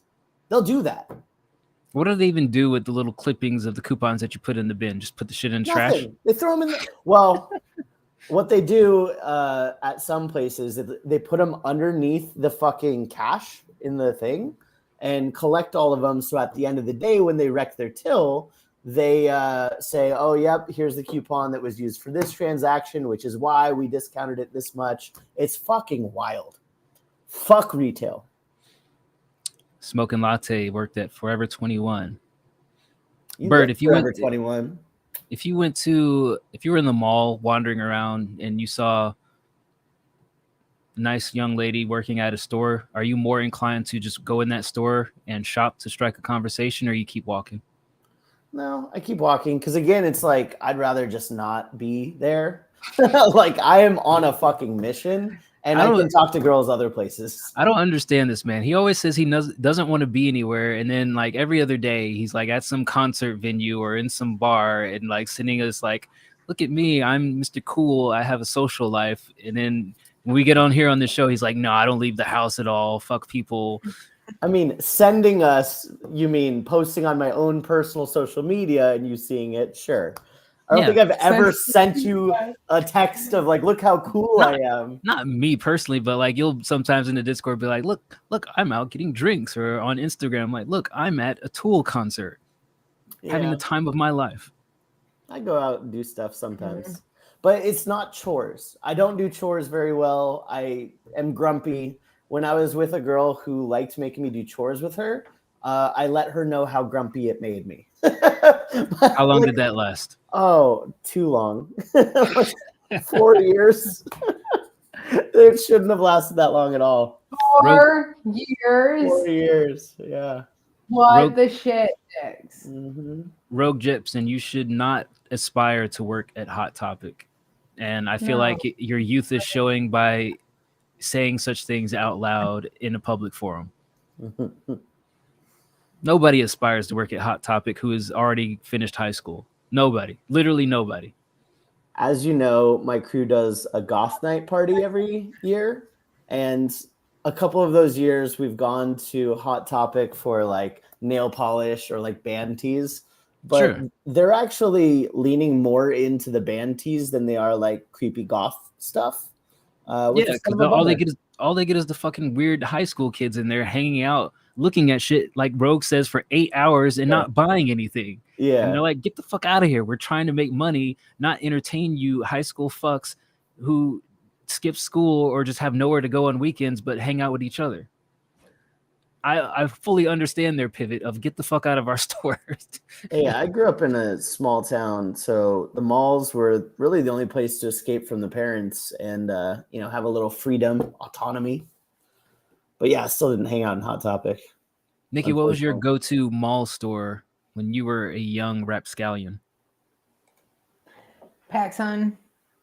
I fucking loved PacSun. If you could have said, I fucking loved Spencer's. If you could have said anything wider, I would not have guessed PacSun. Yeah. Bird, what was your go-to store? I don't know why I love Journeys too, and I don't like shoes. It's like I just look. What was your go-to store, Bird? Hollister? My go-to store was Target, because I'd go there and I'd fucking steal the sports cards right from the displays.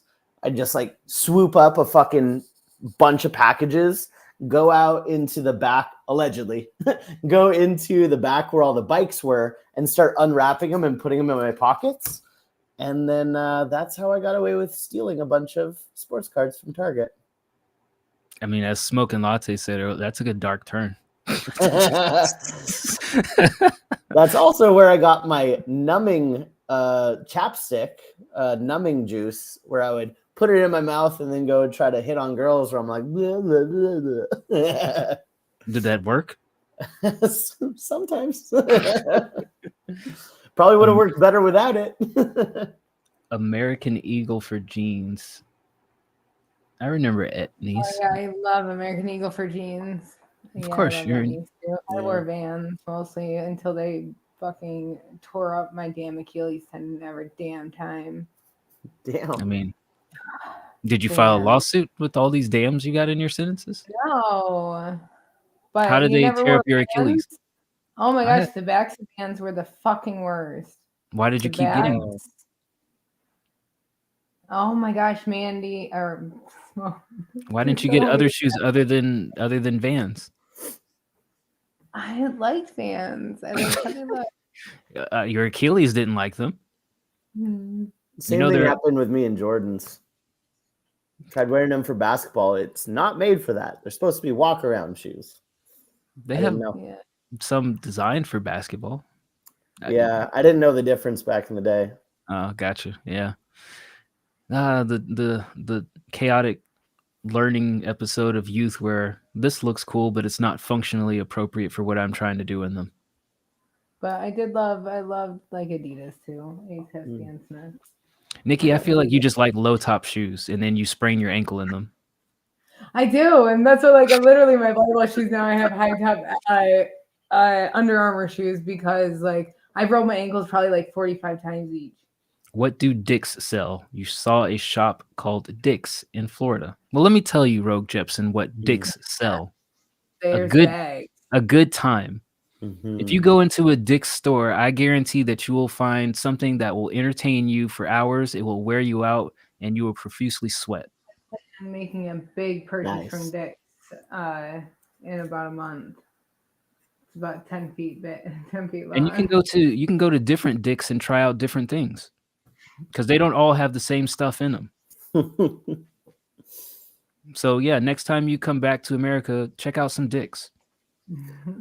That was one of my biggest competitors back in the day. I worked for a rival sporting good company, and yeah, it wasn't fun. What does Hooters have? Hooters has some. What is Dick's rival? What Big do you mean? Five. Big Five Sporting Goods. We'll just call it that. Yeah, one of the big five. 'Cause I was Sure. sporting- What does Hooters have? Hooters has some decent wings, some okay fries, and mid chicken parts. And depending on the location and the city and the state, average looking waitresses. I said, what does Hooters have? Dick's, because only dicks go to Hooters. They're like, oh, I'll take the chicken breast, hold the chicken. You know, like they're just a bunch of old fucking men who are real grabby and are still trying to like flirt without cheating on their wives. Like ride the line just to get that little bit of excitement. Is it fair or foul to be a regular at Hooters? Foul. Why? What if it's like Foul. You work- what if it's like you work around the corner and you just want to get some chicken wings every day? Well, when you say regular, it's like, oh, hi, Jeff. Welcome on in. Is it the same thing you're always getting? Like, no, you don't want that for your life. Why? Drop I want off to go where everybody knows my name, and if it's some ranch. I want to go where everybody knows my name, and if it's Hooters, it's Hooters. It's sad on many levels. The first level is that the food isn't great. It's basically cafeteria food. Second love level is like, sure, there's some cute girls running around there, but it's like, you don't have a fucking shot, you loser. Especially not with your receding fucking hairline and your fucking giant big old gut, you 45-year-old fuck. Not you, Dice. You have a shot anyway.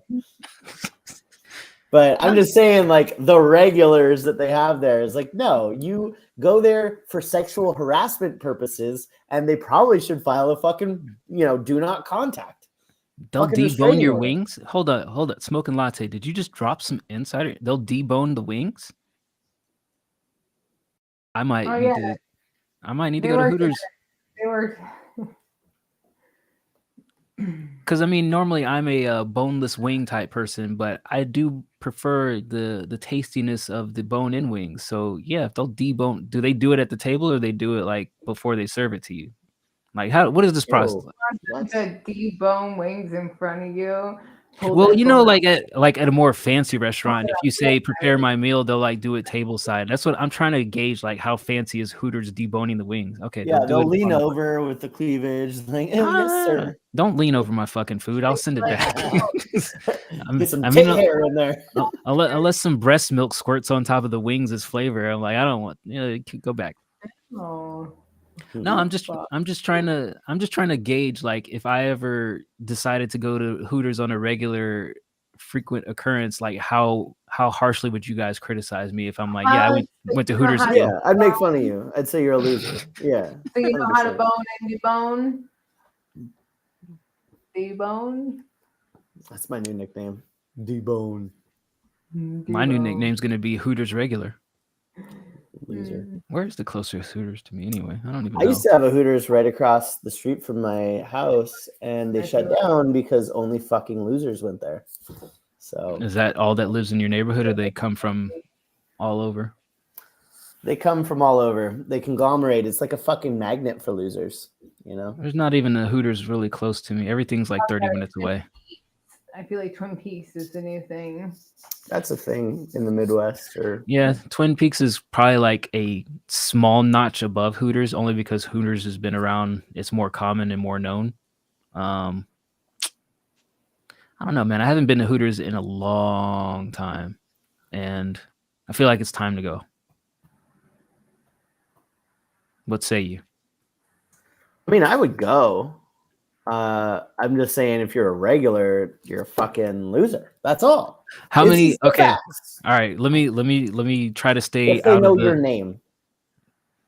So that's I can the go. line. I can go as many times as I want, as long as they don't know my name. Once they know your name, you're regular. Now, if they know your order, you're regular. And they Yeah. don't even need to know your name, because you could be corner booth guy who sits there alone and takes So up I- the whole booth.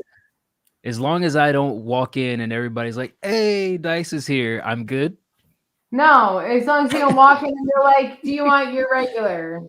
So I got to You order want- something different every time. If you go more than once every, They know 2 your weeks. opposite orders. Do you want a salad? Do you want buffalo or Parmesan wings today? Like, if they know you at all, you're a regular. yeah. Y'all I are was If gonna you say want- more than once a week, but I think more than once Correct. 2 weeks. y'all are driving a hard line here. Yeah, once a I week.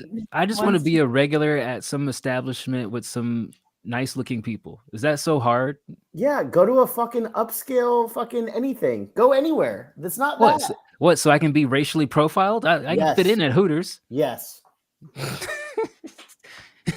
Okay, which is worse? Which is Hooters said no one ever. which is worse? Going somewhere where I'm racially profiled, or being a regular at Hooters? Regular Hooters. Fuck out of here! All day.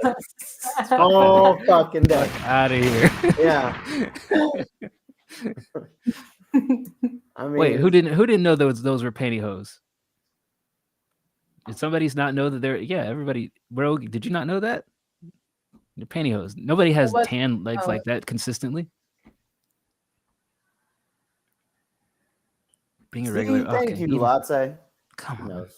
All right. What about damn, y'all are mood killers. I'm a little sad Speaking- now. So I just- Listen, we're trying to save you. From Yeah. what? Some good We're wings that are helping you. deboned? Some deboned Share. wings? This is us You want to being get friends. deboned? That sounds off for a dude to say. I want to get some decent Please chicken. debone me. I mean, that sounds pretty hot actually. Mhm. No, debone. If I must say so Yeah, myself. Small So- aprons covered in camel toes. All right, never mind. Okay. Bird, what you got first? Well, I just saw that we're speed dating topics today, and it reminded me of Friday night. I was going out to meet some friends, and there was a poster on the bathroom of this place, this shitty Irish bar, with a little QR code. I was like, oh, what's this? It was speed dating, except for all virtual. And I guess what happens is you like register through their website. Breakout rooms. Well, so you register like through their website or whatever, and then they give you a date and a time, and they limit it to a certain amount of people at these like coffee shops or bars or whatever. And then so they say, all right, next Sunday we have a speed dating event, 3 p.m. at this coffee shop. And what happens is you sit down with your match, and then they will push out notifications of questions which are prompting the conversation. And I thought, that is the dumbest fucking thing I've ever heard in my life. And I was really tempted to go to that coffee shop and just be like, oh, what's going on over here? What's up? And just start sitting down and talking to people.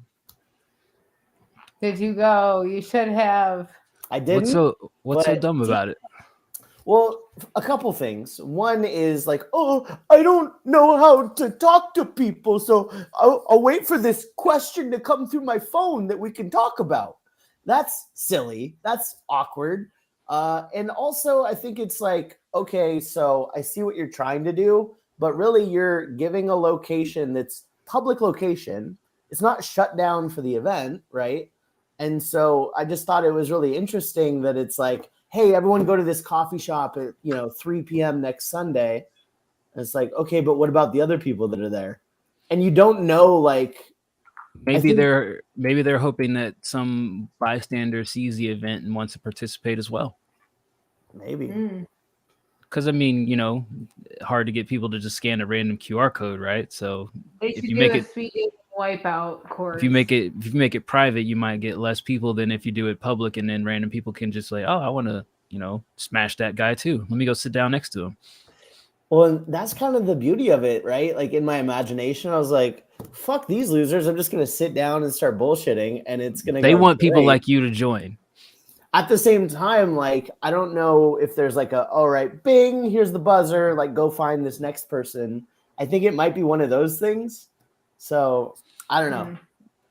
I just thought it was really interesting, and I wanted to see what your guys' thoughts were on that. I'd go to it and see what was up with it. I would have went with you, Bird. We could have been like, oh, what is this? Oh, what's going on? I would do Oh, something happening over here? Is there like some sort of dating thing? Oh, just squeeze right by you. Let me just jump right in here. I don't know that I can do that. Speed dating? Do what? Yeah, that You event. can talk to that many people? Oh, got it. Or any speed dating event. I can You're talk to like, people. talking to everyone. I don't know that I ever go any place with the intention of wanting to engage in people, and especially if it's like specifically designed for engaging with people. Like, I'm even less appealed by the thought of it. Like, I have But to you're a joy to engage with. what? I said, but you're a joy to engage with. That's fair, but I'm selective with my engagement. Like, even at my friend's place where I said like they have the restaurant across the street, like the only reason I even spoke to the waitresses there is because they all know my friend because they live across the street. So they're like regulars there. Other than that, I go there, I order, and I leave me the fuck alone. Don't ask me small chat like what do I like to eat? I'm not there to socialize. I'm not a random socializer. I'm not like you, Nikki. I don't walk in the gym and say, I hey, was your server every day. You want to talk to me? no. That's fucked up. You guys just told me I would be a loser for going to Hooters every day, and now you want to talk to me? No, it does not work like that, ma'am. I don't work at Hooters, sir. Twin And Peaks, you also whatever. aren't a regular there. But if I worked at a little grill and you came in every day and got your little breakfast, you wouldn't talk to me. If I go into a place frequently, it will be a good month before I establish like, okay, I will have more than a simple exchange with this person. What if I walked up everyone and like, good morning, do you want your English muffin today? Or whatever. I'm the fuck walking you out. eat. 100% honest with you, I would probably avoid your shift.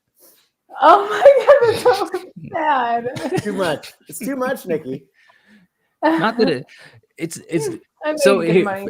for me I what did it is I don't want to have to match your energy, like, and I don't want you to like badmouth me like, oh, I always give this guy the little double shake good morning, and then he's fucking dead inside, and now you're telling everybody in the staff that like, yeah, there's that guy there, he has no fucking vibe whatsoever about him because I gave him the little double shake, good morning with the bubbly accent, and this Good morning motherfucker didn't shake. even respond to it. Yeah, I'm not setting myself up for a failure reputation. If you got extra energy that I can't match, I'm out. I hate. Well, I Nikki. don't. No, I was gonna say I hate the one-off interactions at like normal social engagements. So like grocery store, you know, hey, how's it going? Good. You find everything? Yes. Done. We're good. We don't need to go farther than that. The guy who's trying to like tell jokes at the grocery store, fucking hate that guy. There is a guy at my local grocery store who's like, yeah, man, like I had this cat and like it was sick, but it like pooped and like, bleh. And I'm like, what? Bing, What? bing, bing. Like, just get me out of here. I don't give a shit. I don't give a shit. And I will be gone in like as fast as you can get me out of here. Now your storytelling is distracting you checking me out and me going on my way. Very frustrating. I mean, to Nikki's point, I am trying to not be such a dick when I'm out in public because, like, when I have on my WCR gear, my merch, like, people usually comment on it, like, "Oh, I like that," and I have to remember, like, okay, turn on the talkative dice and like be personable, like, "Oh yeah, thank you." Talkative mode, engage. Yeah. Nice robot. I'm just saying, like, Farm if plus I'm 3. with your server every day, you better damn well talk to me more than just, hi, how are you? You will 100% be leading the conversation. Like you're not gonna walk in and be like, you know, hey, can I take your order? And I'm not gonna be like, yo, how was your week since the last time I was here ordering the same food over and over again? You're gonna have to ask me. I don't mind small talk amongst people that I'm familiar with, but just random people that I don't see in my regular boring life, yeah, count me out. I just feel like you're judging me, Nikki. I don't like where your hmms are coming from. Kind of like snobby hmms. They're not like, oh, I understand and accept you. They're like, oh, look at this bitch ass motherfucker. Just like they're like almighty VA hmms. That's what I'm hearing. Built like a yeah, that's what I feel like is coming next. You're gonna tell me I'm built like a box of rubber gloves or something. Built like discarded peanut shells, something of that nature. Pistachio shells, week old, year old under the boot. That's built like the electrical wiring on an old Chevy Ford. I will say that we didn't get into a game of tit for tat, so that was a plus being at Almighty VAs. But yeah, we did have several arguments of other natures, mostly around his incompetence. I'm sorry I make you uncomfortable. I never said you made me away. No, vulgar banshee said. Oh.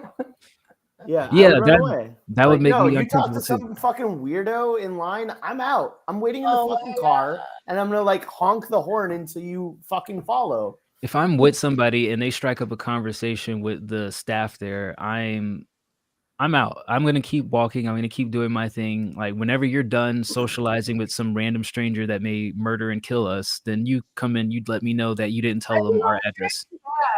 Murder and kill. Have you not seen like crime shows? You not seen The World?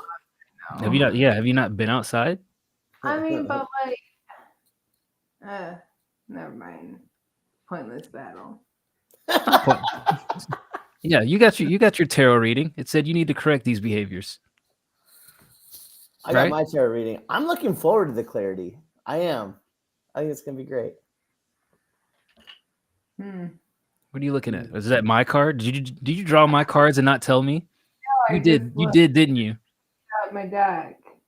Boundary card. Suck my deck. Smuck my deck. What the fuck was I even about to say? So Vulgar reminded me of another group that I used to avoid. Can I make a D-Bird deck named Suck My Deck? And I'll make it like the night, like, it'll be like all pictures of you, like as the Queen of Swords. That actually sounds like a great idea. but a Sounds very like a niche horrible idea. market. You suck my dick, tarot. So not only do they have to be into tarot enough to buy a deck, but they also have to be part of our Into D-Bird. community. Yeah, because they're the only ones that know who I am. So considering there's like 4 girls on our server, one of them is you and the rest are related to you. I think we have a max, total addressable market of 20 decks. Maybe we could just do a general WCR tarot deck and call it Suck My Deck. The same problem. I like it of just me, in fact, but we. I feel like You it know. has to be. I feel like it has to be like a card game, like Cards Against Humanity or some shit, for us to sell a deck of cards. But Because Suck My Deck is a great name, D-Bird. It is a great name, isn't it? sure, For any Cards Against Humanity, I don't care. It could be crazy shit that XM says. maybe we make a deck of cards and all it is a bunch of cards where you flip it over and then it asks if you fuck with random things. Do you fuck with eggplants? You fuck with the war? You You fuck with tarot Owen cards? You fuck with Hooters every week? Yeah, Fuck the we'll, Browns. we'll name it Do You FW with a question go. mark. And it could be like just a black box with white font on it. Mm. It's not bad. That's a good business idea. Suck My Deck, and all it is asking people do they fuck with, and if they do fuck with it, they have to drink or something. I don't know. You guys are the alcoholics. You let me know. We're the alcoholics, yet you're the one that wants to make it a drinking thing. Okay. I see the Okay. profit. I heard Almighty VA's budget for alcohol a month, and I see the potential there on tapping into the alcoholic market. Is all I'm gonna say. It's like if you can create a card game based purely around drinking, you have an end to some sort of budget that people have already put aside for their alcoholism. That's all I'm saying. As an outside observer, Drinking games whenever I used to go out. you fuck with curtains. You fuck with curtains is actually a good one, and I can go on at least a 10-minute spree about people's choice to not or do or don't have curtains. Weird people. Curtains. Uh, I don't know if he's still in the chat, but I am 80% sure King Zig does not have curtains. I used to not have curtains. Well, that's so Nikki- the government can monitor him. Nikki also is not a curtain. She doesn't fuck with curtains. She will instead hang a blanket or some other carpet over the window. We're not Shower fucking 20 Shower anymore. curtains. In the And I day. can put it on like for a sliding door. Shower curtains way cheaper. See, doesn't fuck with curtains. Or also sell some manufacturers. It's a conversation starter, right? You ask if thought somebody we were fucks with something, around. and you find that one person where you're like, really? You don't use this regular invention that everybody else uses? And then Nikki starts like, well, what if I want this tie-dye carpet to hang up in my room instead of a drab little curtain? Right. Like, what if I want to make a sick ass fucking curtain? Like my big thing when I was at my friend's house is fucking carving fucking had like 20 fucking pumpkins in the house, and I'm like, why? What is the point of this? They're like, they basically asked me, you don't fuck with pumpkins? And I'm like, no, not like that to this level. That's insane. But I carved one. I participated. I haven't carved a pumpkin in like 4 years. Why don't you carve one for Halloween? I don't like pumpkin seeds, so I don't really see the point. Don't empty it out. Just carve. Just like I didn't empty mine out. I just And painting it would be better. It's freaking messy. It feels gross. It stinks. Nikki, you fuck with shoelaces? No, I don't really fuck with shoes. You wanna see my pumpkin dice? What are we talking about here? What do you mean by that? Is that a scorpion? What is that? Yeah. Wow, that's impressive, actually. Good job. That's the last one I did. 4 years ago? Yep, that was when I was Bob Ross. No, 3 years ago. 3 years ago. Bird, you fuck with shoelaces? Yeah, they're essential pieces that keep my I like- shoes together.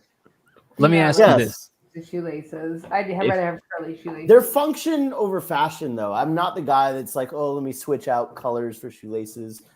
I don't care. If you had a choice between a shoe with laces and a shoes with Velcro, which one would you choose? Laces all day. In fact, I have Velcro and laces. Like Nike's doing this thing where they have like laces and then the Velcro that goes over the top of them. Stop it. Stop it. It's unnecessary. It fucking sucks. It's just more things I have to fuck with as I'm already late to somewhere. I hate it. Bags. I don't ever tie my shoes once I tie them. That's why I like curly laces if I can get them. I would choose Velcro too. Give me the old school 3 straps. The fucking Done. bowling alley shoes. They Yeah, have them. Yeah, my bowling alley shoes are actually slip on. My bowling shoes. You own Can you wear- bowling alley shoes? Yeah, I have 2 bowling balls and 2 sets of bowling shoes. Almost Bird. as bad as being a Hooters regular. Bird, you fuck with bowling? No. No, I don't. And here's With- why. I get like halfway into the second game. First game's fun. Sure. We're all like sharing a pitcher. I hate the third It's good. game. This by halfway through the second game, I'm already throwing it behind my back or under the legs because I just lost all interest. And me repeatedly going up, like, oh, it's my turn again. Great. It's just interrupting whatever conversation that I'm having. Like, oh, hold that thought. I'll be right back. It's the worst. Bird, you fuck with laser tag? Fuck yeah, I do. You fuck with axe throwing? What? Axe throwing? Yes. You Yes. fuck Absolutely. with bumper cars? Yeah. Eh. It wasn't very exciting. Sad. Bumper cars used to be my favorite thing out of all the things, But but it's it's like not you have bumper to be like of age, right? Like So here's the thing with bumper cars. When you're much younger, Summer. when you're younger, bumper cars is fun because you're trying to like run into that family member that you went there with. As an adult, bumper cars is fun because you just crash into some random stranger, most likely a child, just to see the shock on their face of like, why would you do that? And you're like, I'm in a fucking bumper. I'm in a bumper car. What do you want me to do? gonna bump you. Like, here, let's bump. Like, Let's what? bump. Yeah, as an adult, you shift into, I don't care about the people I came here with. I'm going after that 9-year-old who looks like terrified because this is their first time in a bumper car, and I'm going full speed into their rear passenger side light, I just so feel they like can spin don't around. go that fast anymore. It's not like when you're a kid, everything is so heightened. You've never been in a car driving it before, so you're like, oh, I'm like an adult, except for I can hit things on purpose. And maybe it went faster back then, but like nowadays with all the safety and everything else, you're like barely even get going. So it's a light tap, and you're like, and you just Yeah. move on. Fuck I safety. know. I was in these bumper cars and at the Pickerel tournament this year, and I swear I was freaking cruising. I was Yeah? smoking kids left and right. One of them, I'm pretty sure. he said in You know, it 360. would be a great White Collar Rhymes They outing. let me go on 3 times for free. We should hit up a theme park. Yeah, We should. into It it. would be fun. I Oh, get listen. sick on everything, but let's do it. I'm not doing any rides, but I'll do all the games. Fuck out of here. No rides. Hanger pass. Nah, I don't need to do any crazy rides. I can't spin. Y'all suck. Flip. I I need to- would do spins over a roller coaster. My biggest struggle as an adult is finding somebody to get on a fucking roller coaster with. Like, I can't believe.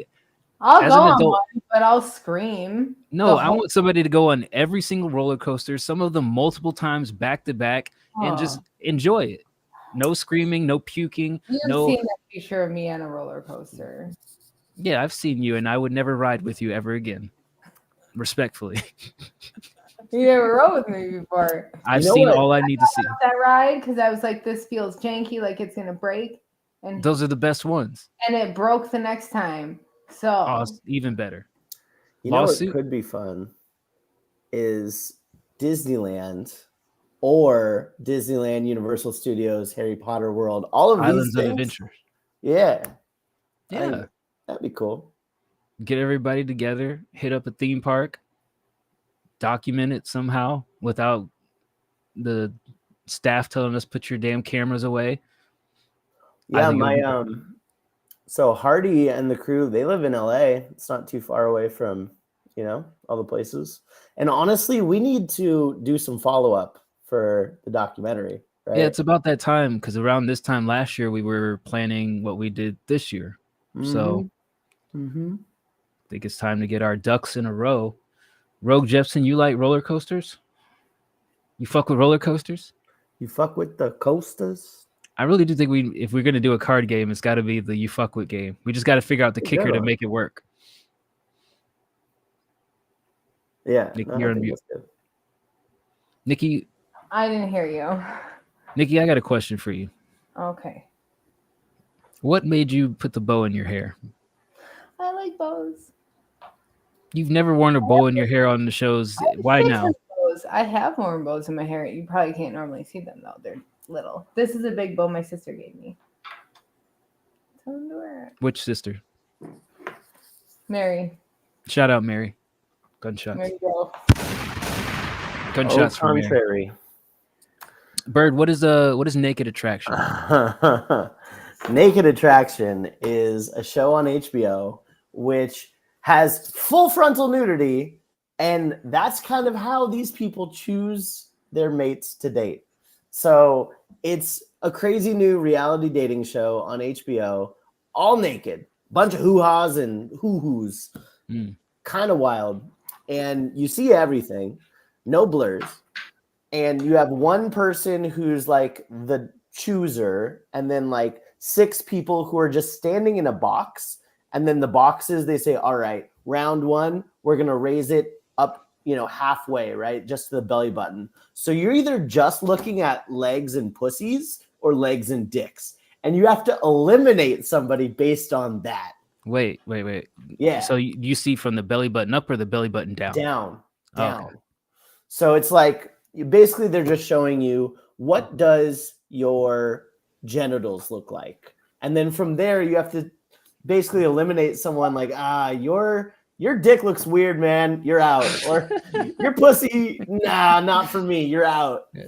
And the people are like there. They hear everything. So like they hear them discussing what their genitals are. look like. Yeah. Yeah. And then I take it there's some wild commentary going on about what some dinglings look like or hoo-has are not upkept. And what's crazy, there's this host, right? There's this kind of, You need an advisor. Yeah, there's like this librarian type with glasses who's kind of like, ooh, that's a good pecker, am I right? And then, the girl's like, oh, yeah. And she's like, says the wildest shit. Like, she'll like turn to the woman like, do you think you can handle one that big? Shit like that. Oh, my God. And it's pretty wild. So she eliminates, they eliminate somebody from the first round, and then they go to the neck, right? So you can see kind of the chest or the tits. And then they eliminate another person based on that. Then it goes like, here's the face, elimination round. Have them talk, just saying what their favorite and least favorite parts of their body are, elimination. Then the person who's the chooser gets butt naked. And then they're just whittling it down to 1 who they're like, all right, I have to choose one person to go on a date. The chooser is clothed up until the Okay. Yes. And then once he gets down to 2 people, the chooser goes and changes, gets completely naked, and then has like, their final choice on who they're going to go on a date with. And do the people being chosen get to reject the chooser at any point? So or they just get chosen and they're okay with it? So I've only seen like 2 episodes, but so far it's basically they're all like, yeah, the choosers are pretty hot too, right? Like it's like that's what I mean. You're gonna like go on a date with them. What if I get chosen by somebody that when they take their clothes off, I'm like, I don't want to be chosen anymore. I think on purpose, all the choosers are pretty universally hot, at least from what I've seen so far. But I did see one where so they all go out, they all like have a drink or whatever. The very last chooser episode, the guy goes out, gets a drink with the girl he chose, which was the wrong choice. She probably should have been eliminated first. They go out and she ghosts him. He's like there in front of the cameras and he's like, yeah, like I hit her up. I called her a couple times. Yeah. Never saw her after our first date. And then he's sitting there kind of explaining, like, I'm looking forward to her coming in today for the shooting. So I can be like, what the fuck happened to you? Do you fall off the face of the earth? she calls the producer's like, yeah, sorry, Jake. Michelle says she's not going to make it in today. So, like, I guess it does happen where, the choosers get rejected too. I would rather that happen like in the process of the show. Like the chooser gets naked, person sees it, and they're like, you know what? I know I'm in your top 2, but you're not in my top 2. And then the for person that rejects the chooser becomes the chooser. Ooh, plot twist. They have that for the button thing. You see that? The button. Oh, I've seen clips of it. I haven't seen like a full like what actually happens in that show. I've only seen little TikToks of it too, but yeah, like you go through and you're having like a speed date. Anytime somebody like hits the button, the other person gets dismissed, and then it's on to the next date. So, would you all participate in Naked Attraction as a chooser or a choosy? I'd love to go as a chooser. I think you'd have to be real confident with it to be like sitting there and be like, yeah, what's up? I think I could be convinced into it, but like that'd be a tough one. I mean, if you got rejected for something, if they said something that like really fucking cut you, that would suck ass. Everyone seemed to take it pretty well. Even some of the kind of bad comments. There was some like, yeah, just a little rounder than what I usually go for. Like, not the weight that I would go for, just like, what? That's fucked up, man. I mean, I see Rogue saying the US stealing UK. That's what the US does. We'll take like wholesome ideas and we'll completely make a drama out of it. So I'm pretty sure like the comments like a little rounder than I'm usually choose. That's the US spin on it. Like, well, I mean, I know in other countries they're probably pretty blunt and they're used to that openness, but in the US it's purely just for the entertainment value of, why don't you say if that body type is up your alley? How you feeling about that dick size? For what it's worth, I think it actually is like UK. All of those fuckers have accents. So I think maybe HBO just bought the rights to show it to here. So I'm discovering it for the new time, but it's, I think, a UK show. Dice, would you go on it? Only to see some naked chicks. When do you want to be the chooser then? Yeah, I'm shallow. See some titties. No, it's like I said, Rogue, I think this is a UK thing, and they don't blur anything. Hi, T. Why are you shaking your head at me, Nikki? I'm always forever gonna shake my head at you. What makes you shake your head at me the most? What aspect of me drives you the most crazy? I know my answer. We're Naked Attraction right now. Imagine I'm naked.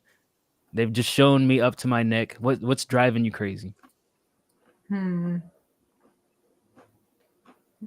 Safe space. I don't know. Oh, come on, Nikki. Physically, you're saying? No, I'm saying personality-wise. Oh yeah, you can't talk on the show. That's why we're amongst friends. Probably your pettiness. My pettiness drives you crazy. Yeah, that's a thing. Nuts. Why? I love you though. Respectfully, I love you though. Why? I'm curious why it drives you crazy. Because you do things just to... Just out of spite? Yes. Just like that, with that smile. And you just be like, does it drive you crazy because... It's never something that would harm anybody. It's just little petty shit.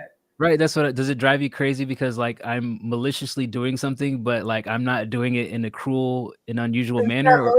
Right. Or does it drive you crazy because you think in the back of your head, I'm already plotting and formulating things to do to somebody in advance? I think you can tell when you get a plan because you get this smile on your face. But that smile. All right, that's what's up. I have so many. I'll just say. Give me three of them. Give me three of them. All right.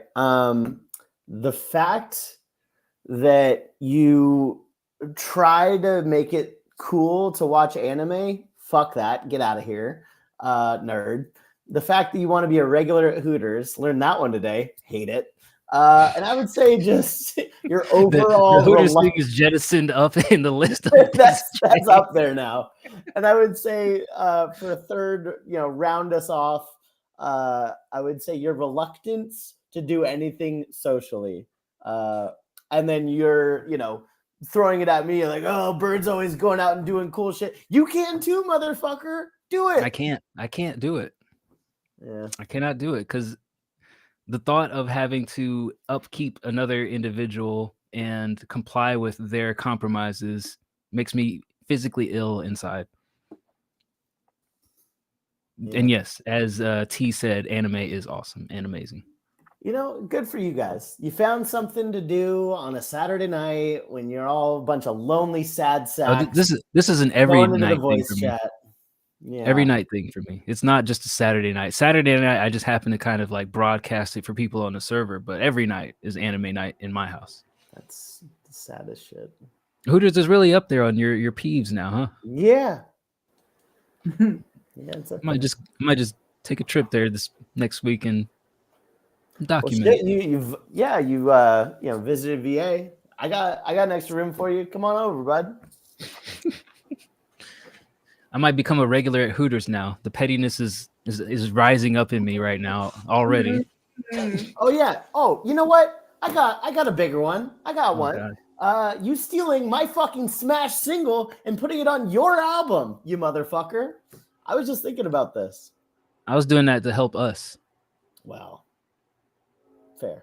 I did it for you because you would never release it. You'll just put it on SoundCloud and make it a private track. That's fair. That's fair. But I do want, to release my album before the end of the year. I do think Healthy would have been a great lead single from that, especially considering it was my fucking idea that I was like, Dice, this would be perfect for you. But we got more. We got more where that came from. All right. Healthy. Smash single. And honestly, I still think music video, maybe I can get that girl that danced to the song in the club. She'd be perfect for it. I still like the idea of having two girls kind of mouth the words in professional clothes. I think that would be gorgeous. Yeah. Or maybe even two Hooters girls. Or a girl from Twin Peaks and then a girl from Hooters. Yeah. If only they had those around here. Maybe I'll visit you. We can figure out the Hooters situation. I'll go to a Hooters. I just won't be a regular there. Why not, man? They got some bone. They'll debone your wings for you. I mean, I'm already sold on that concept alone. Debone this dick. They might do that too if you become a regular. I don't think that's how that works. I think they want to give off that impression so people keep coming in every fucking Tuesday for the, boneless chicken. Nikki, let me ask you, because I don't know if Smoking Latte or Vulgar are around, but if you got a job, or would you ever get a job with I don't know, not that you would intentionally seek out hot guys, or would you ever get a job like that where you could potentially have people flirting with you constantly in hopes that you might meet somebody favorable? I worked you only work a place like that because you make more money. That's what I thought, because I know there's I used to hear a lot of guys would become in there is one that you want to but I used to hear a lot of guys wanted to tiki bar. It was called T-Bones, and I wore a bathing suit and stuff like that. I made great fucking money there.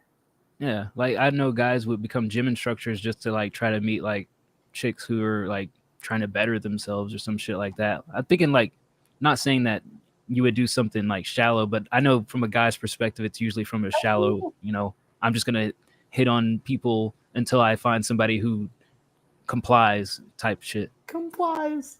Nobody wants that. The guy that comes in and hits on every girl and dates every girl. Nobody wants that. You wouldn't work at Hooters and hope to get the guy that comes back for the deboned wings every lunch? Sits in the corner booth by himself? Nope, he can bone his own wings. Damn. All right. Well, see, Bird, now I'm even more intrigued because now I know the waitresses will leave me the fuck alone.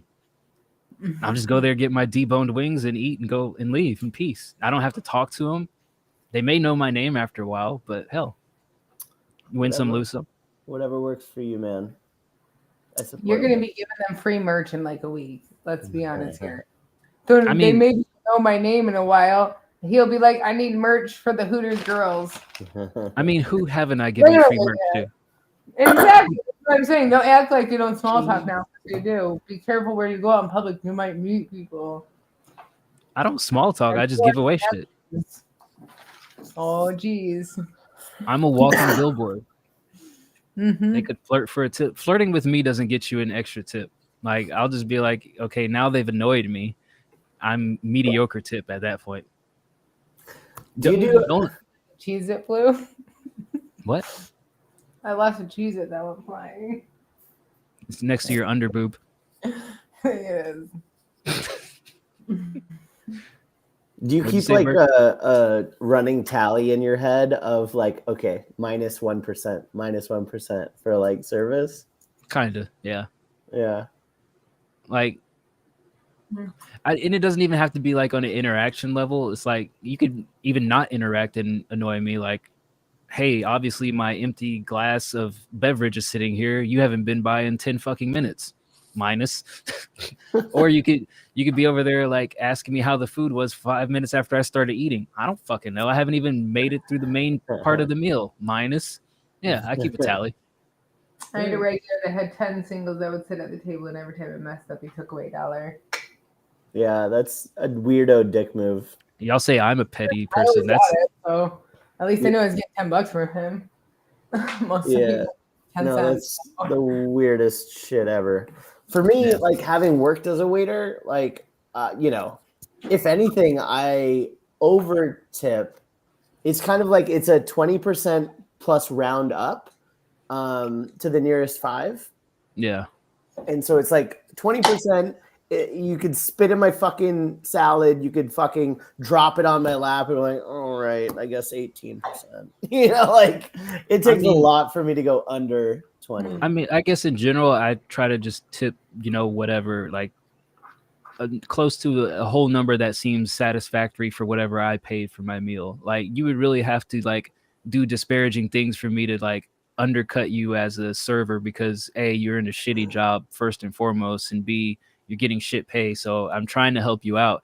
So you would really have to like literally screw me over for me to be like, fuck this person. I'm not tipping jack shit. Right. But yeah, the flirting stuff, the extra, here's an extra to go drink. No, you're not getting extra from me for going above and beyond. That's great. Thank you. if but- you gave a couple extra head shakes, like, oh my God, like, okay, yeah, too much energy, then I'll fucking go down. I mean, maybe if you like popped out a nipple or something, I might consider it. But at that point, Back up. something else is happening. It's You know chemistry. You know what the wildest shit is? So, like I said, I just went to a Tool concert, which was at the stadium where the Blazers play, right? And then we were up in the 3rd level. There's this little section where just a bunch of coolers, right? Bunch of beers, drinks, popcorns, whatever. It's just this section only segregated by like empty space and then a chair and like 2 guards manning it, right? It's self-checkout. So it's go grab your shit, beep it. The 2 people there just kind of stare at you while you do it, just, making sure you don't steal anything. And they have all these rules based on Oregon liquor rules, liquor laws, where Yeah. like you have to open every drink before you walk out of their little enclosure. So they're really just fucking bottle openers, right? Like can openers. They're like, oh, you didn't open your can. And on the screen while you're checking out, there's like a section for tip. My fucking tall boy of Coors Light was $14. And it's like, would you like to give a 20% tip? I was like, fuck no. Where's the button for fuck no? Yeah, that's a new annoyance that I have lately is those places where you go, like, good example. I love Great American Cookie Company. Go there, get my Chewy Pecan Supreme, and it's like they turn the little kiosk thing around. It's like the first thing that's asking you is, do you want a tip? For fucking what? Doing your job? It's not like you cooked the cookies in front of me and asked me what special ingredients I wanted to put in. You literally just grabbed them off the fucking shelf and put them in the bag. No, I don't want to tip you. You're not a delivery driver. You didn't have to do anything above and beyond. Like, I'm annoyed at the levels at which they're asking for tips these days. Like, even when I went to a chiropractor years ago, that motherfucker had on his little checkout, do I want to tip? For fucking what? You know how much I'm paying you just to crack my back? You want to tip? The only person I tip is my hair braider, and that's because she does above and beyond whatever I ask her to do. But outside of that, like me going to Pizza Hut and picking up my pizza, I'm not tipping you through the drive-through window, bro. I'm not a delivery driver. Right, Nikki? I didn't get sucked into that shit. I tip too many God damn people. it, Nikki. I tip my she coffee leaves people. fucking gifts for the postman. Like this That's is the true. same woman. Nikki, what are you getting the postman this year? Nothing. I just finally met her the first time in my new place. Oh, so you're taking away from the tips because you haven't met her yet. I just met her. She had to give me some certified mail the other day. What was your Nice impression? lady. Nice lady. Nice lady. Yeah. If she was naked, would you choose her for a She date? almost gave me. I don't know. How far up do you mean- need to see? Like hoo-ha, titties, or face? Hoo-ha. Hoo-ha was enough for you to decide no? Yeah. Fuck yeah. Hoo-ha should be enough for anyone to decide no. If you got some fucking janky ass, weird ass hoo-ha, I mean, like, no, that's a no for me. Well, bro. okay. What does weird mean? Because actually on the show, this girl, she liked girls and boys, or women and men, let's say. But she was bisexual, and you know, when it showed only the half, she was talking about the host asked, so what kind of vaginas do you like? And she's like, I like it all. I like the beef curtains hanging out. I like the nice and tucked in. Like it I'm didn't talking matter at about all. like some waffles. So that's what I was gonna ask. The waffles where it's just like beef curtains. Like the blue waffles, like shit. Okay. So you like a nice and tucked in pussy. That's what I'm hearing. What Hold on, I the can clip that. fuck? I didn't say that.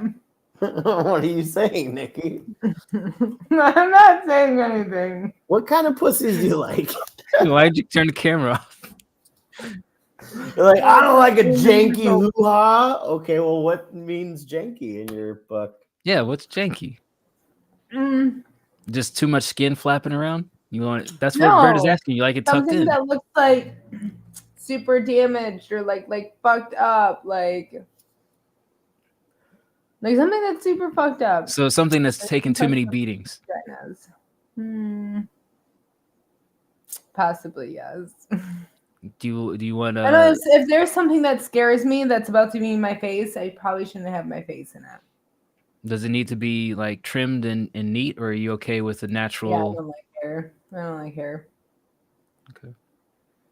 So it'll probably be like Nikki's very picky pussy. Picky I about her don't like pussies. hair. Don't want to floss if I'm trying to enjoy myself.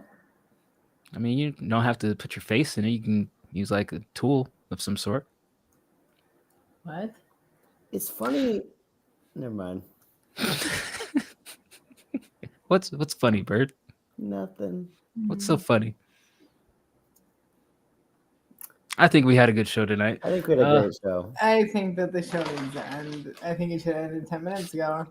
Yeah, dice. Nikki, VA said you look like you're in the dressing room of the Players Club, which is a strip club. True or false? True. You're in a strip club? Mm-hmm. Hell yeah.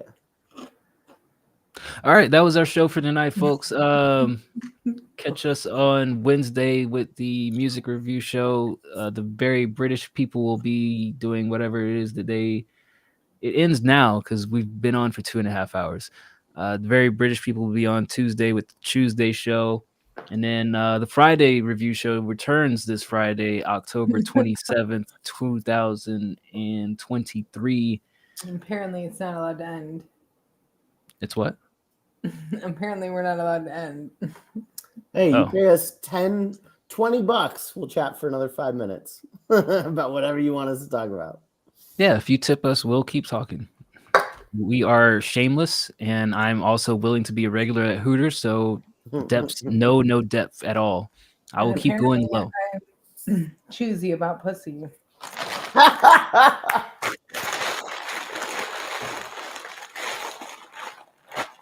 Yeah, What? no, you don't have to Venmo me. I'm kind of kidding. We've been on for 2.5 hours. I'm okay calling it. That was supposed to be for you, man. Get yourself something nice. Hope you used it Yeah. on alcohol. He's probably still sweating the alcohol out from Friday. What else do we have? Saturday, as Bird mentioned and he enjoys, we have anime watch party. We're still watching Jujutsu Kaisen. It's a great show. Highly recommend it. Cody Nash actually tuned in for a little bit last night. He got to see a panda fighting, ironically, because he used to be a panda. So it was great timing on his part.